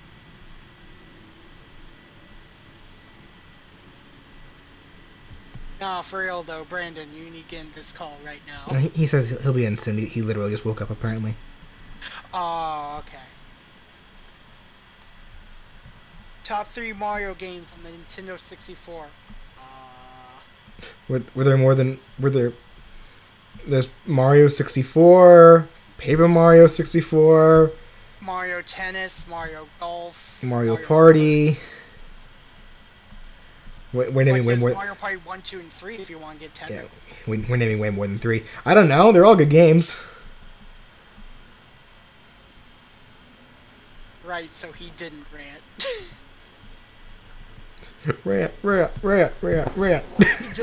He just dropped the ball. We wanted to rant. This is what we came for. We didn't come here to just listen to. We came for the rant.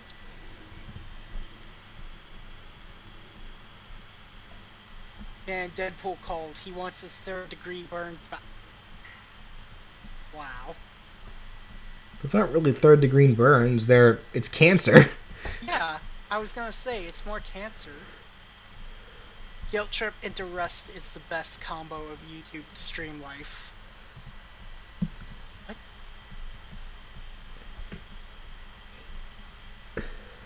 Okay, so apparently Jirachi's top 3.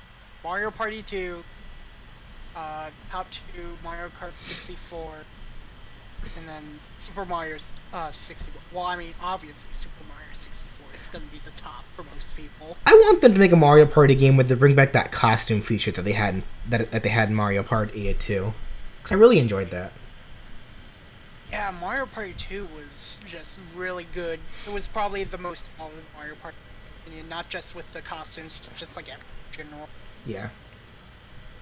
Like, Mario Party 3 is okay, it just, I don't know, for some reason it didn't have that charm that 2 had. Mario Party 3 had Daisy, that's all it had going for it. Yeah, or 3, sorry. Discord getting screen share and video calls equals Skype is dead. I don't know. Yeah, like the moment I figure out a proper way to be able to stream or to screen share video games with Discord properly, like, I'm sure there's a way now, I just haven't looked yet. Like, yeah, we're pretty much not going to use Skype anymore. We will have to find a better way to send files to each other, though. Yeah, like, that annoys me that Discord sending files, like, really limited.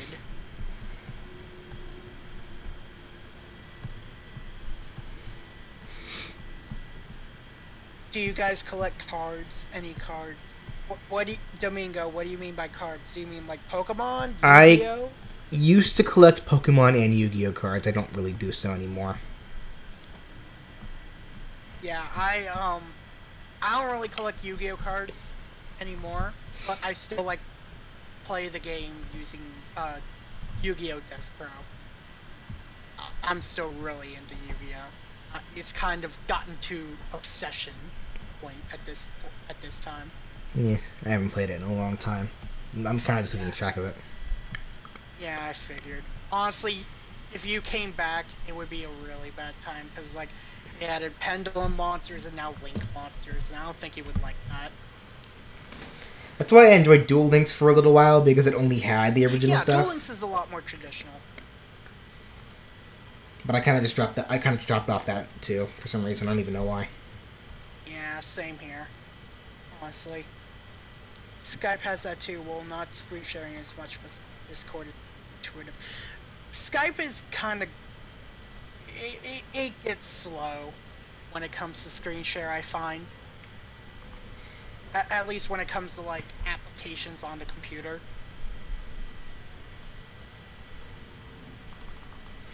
So yeah, Skype is dead pretty much. Yeah, I only really have Skype on my phone for like just in case for those people that haven't migrated to Discord yet. Pretty much everyone I talk to moved to the Discord, so I'm kind of the one that moved in there. Yeah, I know my best friend was the reason I moved to Discord originally. And then after that, just everyone else I know moved on to Discord. I know Keith is pretty much on Discord. Kenshi is pretty much on Discord. It took Kenji a bit of convincing, actually. Well, it wasn't convincing. He, I think his computer just couldn't handle it at first. Yeah, I mean, was, but he has like, it I now, remember so. I was one of the people like telling him, "You gotta get Discord, dude." It's like best. It's like the next Skype. Top 5 Mario Kart games. 64. There's Wii. 64, Double Dash, ES. Are there even more than 5 Mario Kart games? I think there are, Yeah, actually. there are. There's like 8. Oh, wait, duh. Yeah, there's 8. Because I forgot they started numbering them at 7. Duh. It takes Kenshi a lot convincing for just about. You have no idea, Matt. You have no goddamn idea. I talk to him on a daily basis. Just he's like I get along with Kenshi like a lot more than I used to. He will really adamant things. But yeah, there's like going back to Mario Kart, there's 8 of them. I mean, I guess I would consider 8 my favorite so far. I guess.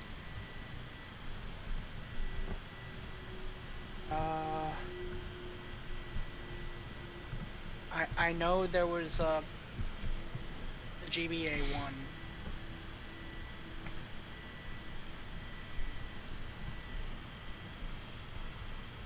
Discord equals the MLP version of Skype.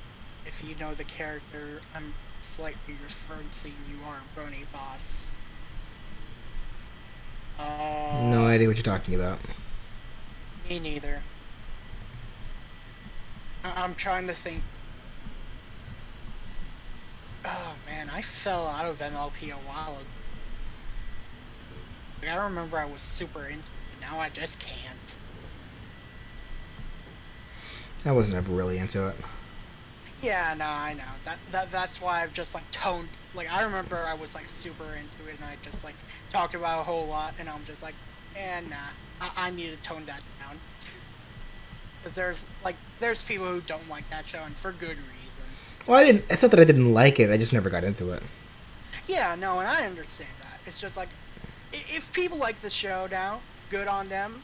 I just feel like, for me, I kind of fell out starting with season 6. Like, I feel like I lasted longer than most at the very least. I know most people dropped out by season 3 or 4. I just think the show has gone on way too long, personally. Compared to others. Yeah, compared to the others. Discord's MLP really? Well, I better delete my Discord. I'm gonna guess that Matt doesn't like MLP then.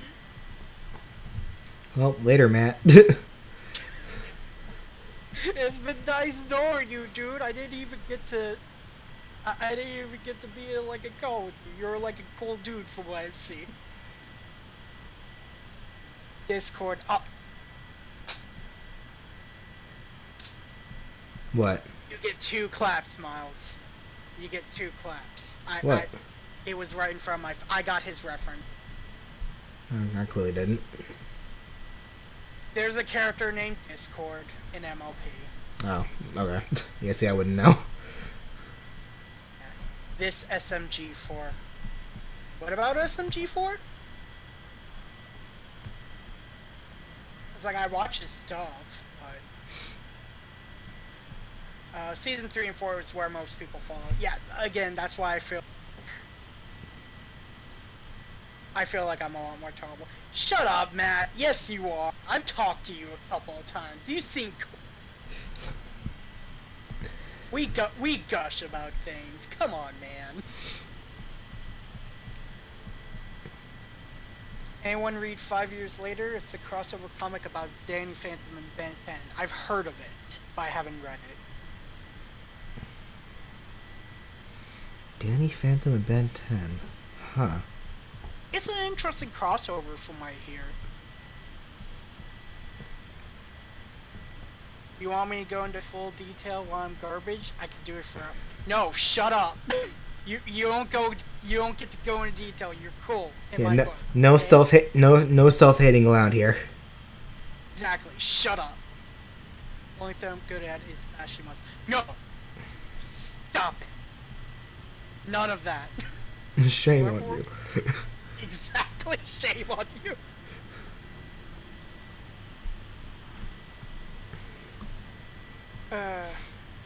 Yeah, no. Like, you're cool in my book, so don't give me that. Who's heard of Fawful's Minion? I've heard of Fawful's Minion. I think he's a pretty cool guy. Makes some pretty decent videos. The guy who hates Gen 1 Pokemon. Well, I mean, Gen 1 is, like, I agree with him that it's archaic, but it has that charm to it. I don't know, what do you think, BJ? I can care less either way. I love all Pokemon. Yeah, I could see it. I could see it. I still like it. I still play Red, Blue, and Yellow. Like, I don't think there was a single Pokemon game that I didn't actively enjoy while I played it. The only Pokemon game I feel like I didn't... Well, I mean, it's not that I disliked it, it's just Diamond and Pearl was just really slow when it came out. Yeah. But it's like, I can't say that I disliked it, because, you know, it was still a solid game. It's just like, for its time, and now, it's just really slow. You say that, and meanwhile, everyone's hankering for a remake of it. Like, really badly. Like, so badly that they immediately discredited Ultra Sun and Ultra Moon because it wasn't Diamond and Pearl. No. I'm saying, like, we need a remake of Diamond and Pearl, right? I'm just saying the original games were slow. Hmm. But it's like, I like the region. I like all the new Pokemon they introduced and stuff, except for, like, maybe one or two. Like, Burmy I didn't really care for. I like Burmy. I don't think anyone cares for Burmy. I like Burmy. I just don't. I think Motham is the reason I just really don't like Burmy. It's just one of those most unoriginal Pokemon. Why? At least in my opinion. Looks fine to me. That said, you know, thinking about it now, Josh, I think you're also the reason how I even figured out about Diamond and Pearl when it was first being announced. Like, I think you were the one that actually introduced me to Cerebi. Really? Yeah, because I remember when, I don't know how long after, but I know, like, you were telling me about these new Pokemon, and I'm sitting here like, how do I find them? Where do I find them? And you told me, go to the site called Cerebi. They're there. Yeah, and it's like, because, like, they have, like, a stream of, like, anything that comes out, even if it's not in... Yeah, and even if it's not in America yet. And now I visit Cerebi literally every day. That's like one of my go-to, like daily visit sites. Yeah, I did introduce you to quite a few things, didn't I? Yep.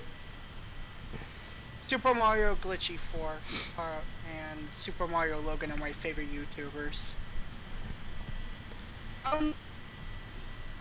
SMG4 is like acquired taste kind of thing. Like, if you're not into like all random and stuff like that, you probably won't enjoy him. Don't know who that is. Basically he's a guy that does like Super Mario 60 videos. Like, he also uses Gmod. Like, he put the blue screen and stuff for like Mario, and then he just like has Mario and all the other characters just like do random things and has like sound clips and stuff. I don't really know how to explain it, but it's like, again, it's just like one of those things where you either like it or you're really annoyed by him. Okay. Like, just like if you're interested, just look up like SMG4 and you'll like kind of get the gist of it. But it's like, understandably, there are people who are just like not into that kind of thing. All right. Top 5 Nintendo games that need a remake. Super Mario RPG, I feel, needs one. Or at least I want one for it. Agreed.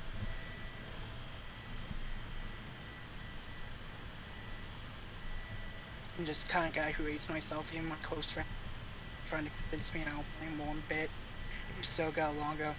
Yeah, no, Matt, you're cool. Like, I don't know you like super well. Like, I just met you like a month ago or whatever. But you're alright.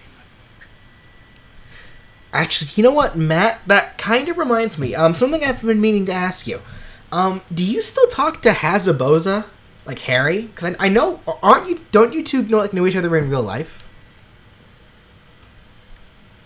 Because I'm kind of curious what's been going on with that guy. Because I noticed, like, usually anything that he comments or leaves about us, like, it seems extremely critical. I noticed. So I'm wondering if, like, did anything go, like, is anything go on with him in, like, real life? Or, like... And, like, when I say critical, I mean, like, he seems very immediate to, like, discredit anything we do.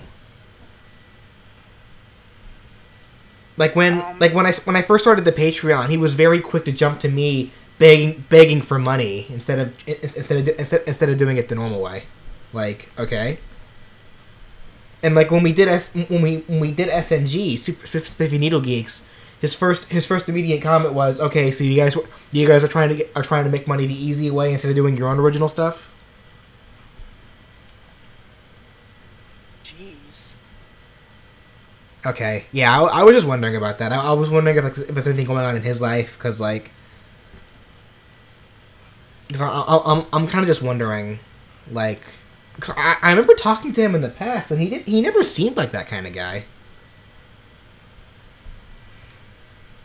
Oh well.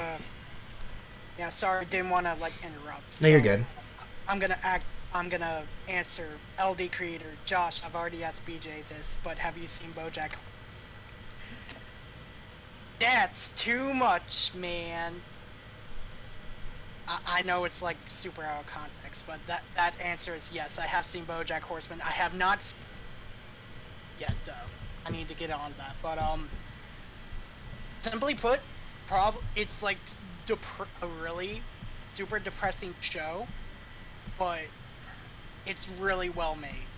It's just really well made. That's all I can really say about it from what I've seen so far.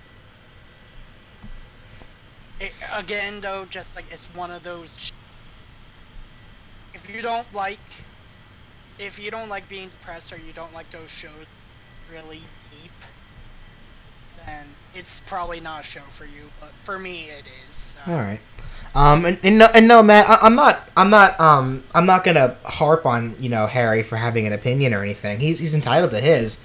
Like I was mostly just curious and where he where that all kind of came from, because he never really behaved like that back in the day, like back in the spriting days. Like back in the old days. Back when he made like the Pokemon sprite series with, like, what was it, Grovyle, Piplup, and Lucario, if I recall correctly. I don't know. I didn't really get into the spriting days or anything like that. Domingo, thank you. Yep, he is doing pretty good.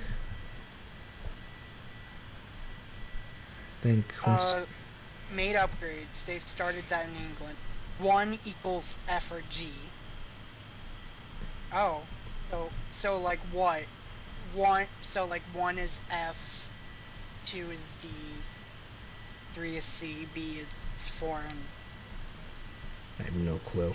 Wait, 0 equals U and not what? Okay. All right. So he's antisocial. I guess he's talking about that friend of Harry, I guess. All right, that's fine.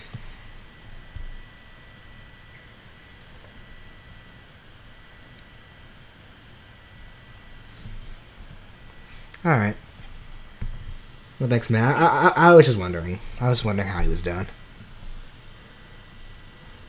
Yeah, he probably doesn't sound like a bad guy. He's just probably just cool. Like it seems like he gets he immediately thinks of the wrong impression immediately, or not. There's a better way to word that. He thinks the worst before anything else. I guess is the best way to put it. Well, I don't think the word would be pessimistic. You kind of know what. Yeah, because I know when I made that follow-up video after PQ and I broke up, and back when I was kind of in a bit of a slump, and like that was around the same time when my car broke down, or the AC in my car broke down. I needed a lot of money, and I pretty much was borderline like desperately asking for more support, so that not just because of my situation, but also because I didn't want to lose Super Smash Adventures. I just picked it back up. I didn't want to lose it again, and then Harry, I guess he gave the impression of going, okay, now you're just trying to guilt trip people. It's like, no, I'm actually asking for help. Yeah, just... And I did get a lot of help, which I'm really appreciative of. Like, seriously, just like, all those things happening at once, I was just like, holy crap, man. Just, I agree with you. You were just asking for help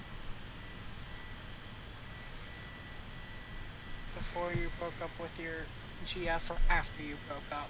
Before... Wait, what? Before or after? Like, you asking when my car broke down? It was after. Like, I started the Patreon before we broke up. And then, literally, ironically enough, the day I posted the, the part 3 of the latest Super Smash Adventures episode, like, that was the day she broke. Like, I literally just finished uploading it, and she walked in, and I was sitting here getting ready to be all like, "Hey, I just finished I just uploaded the part. Want to watch it with me?" But she didn't even give me the chance. She kind of walked in and just told me that she was leaving.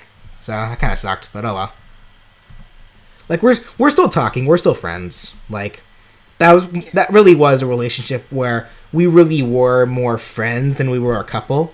And after a while, I guess that became a little. I guess that just became too much of a hassle for Pikachu. So she preferred us just splitting up. We still talk though, so it's fine. That's good that you ended on good terms then. Yeah. Maybe he just isn't a fan of people going into gameplay videos because he misses. But things change and people gotta find ways to keep a roof over their heads. Pretty much, I guess. Well, even then, like, Spiffy Needle Geeks, we didn't make Spiffy Needle Geeks for the sake of keeping a roof over our heads. We did it because we enjoy it. Yeah, just for the lulz. Like, and if we can make a little extra cash on the side, I mean, that never hurts. But that's not why we do it, though, so, oh well. And nothing wrong with a bit of pocket change.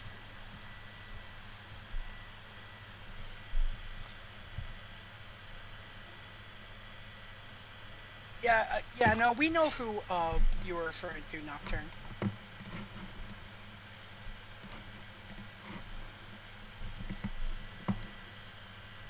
Super Smash Adventures has gotta be... I mean, it's already awesome. LD asks, where can we find the old series, Smash Con? I think it's... You still have it up? No, it's deleted. Yeah, I figured. I also quit spreading. Yeah, as long as you like do something that you enjoy.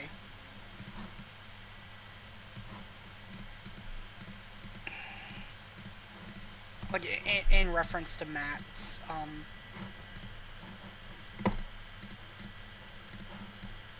Okay. Hey, that's pretty good. Yeah, I think they're done, or at least this portion of it is. Like, I still have 4 other sequences of sprites I need to make. Like, I need to make one where he has a handgun and a shotgun. I need to make a running animation, as well as hurt and dead sprites. And then there was and then jumping as well. But right now, like, this is what he mainly wanted me to make sure that I had done, just so he had something to properly start off with. So,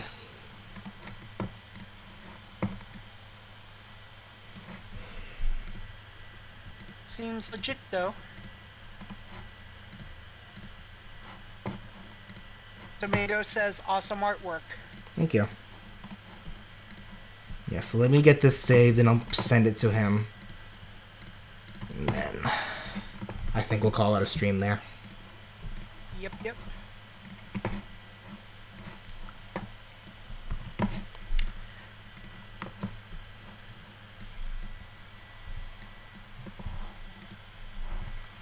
go. Save it as a proper PNG.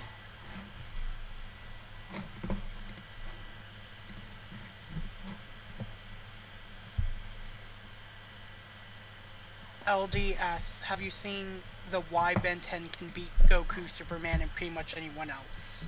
I have not. I have. I don't want to state my opinion on it because the whole Goku Superman thing is kind of a touchy thing. The average kid says you really do put in effort with your work, BJ. Thank you. Great to see. Thank you. Alright. I have to agree on that. Alright, let me pull up the email so I could send it to him.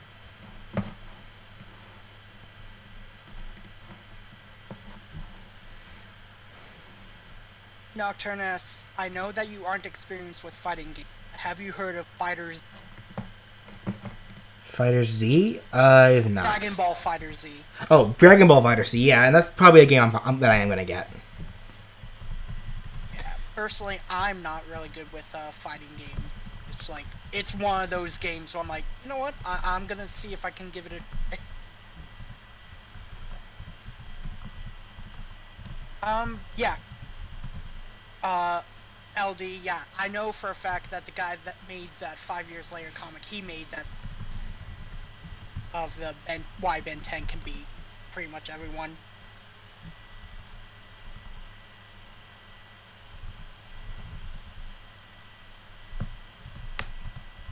Oh, see ya, Matt. Enjoy dinner. Yep, later, Matt. Streaming.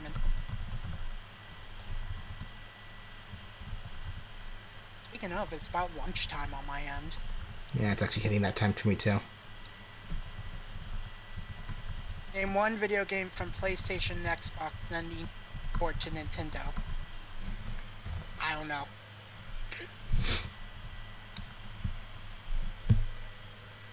I mean, I remember for the longest time I wanted Kingdom Hearts to Nintendo systems, but that's not gonna happen.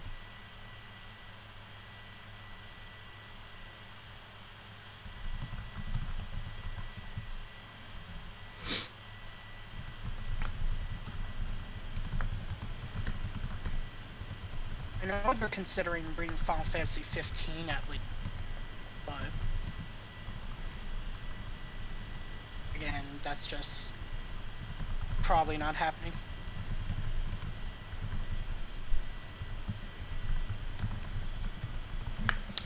Okay. Let me just attach the sprites, a PNG and a PSD. That should be good.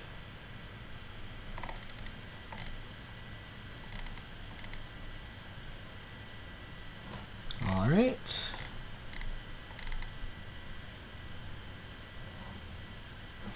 And send. Send.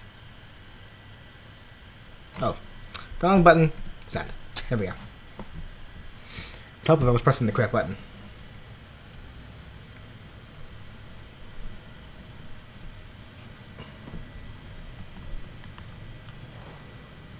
And there we go.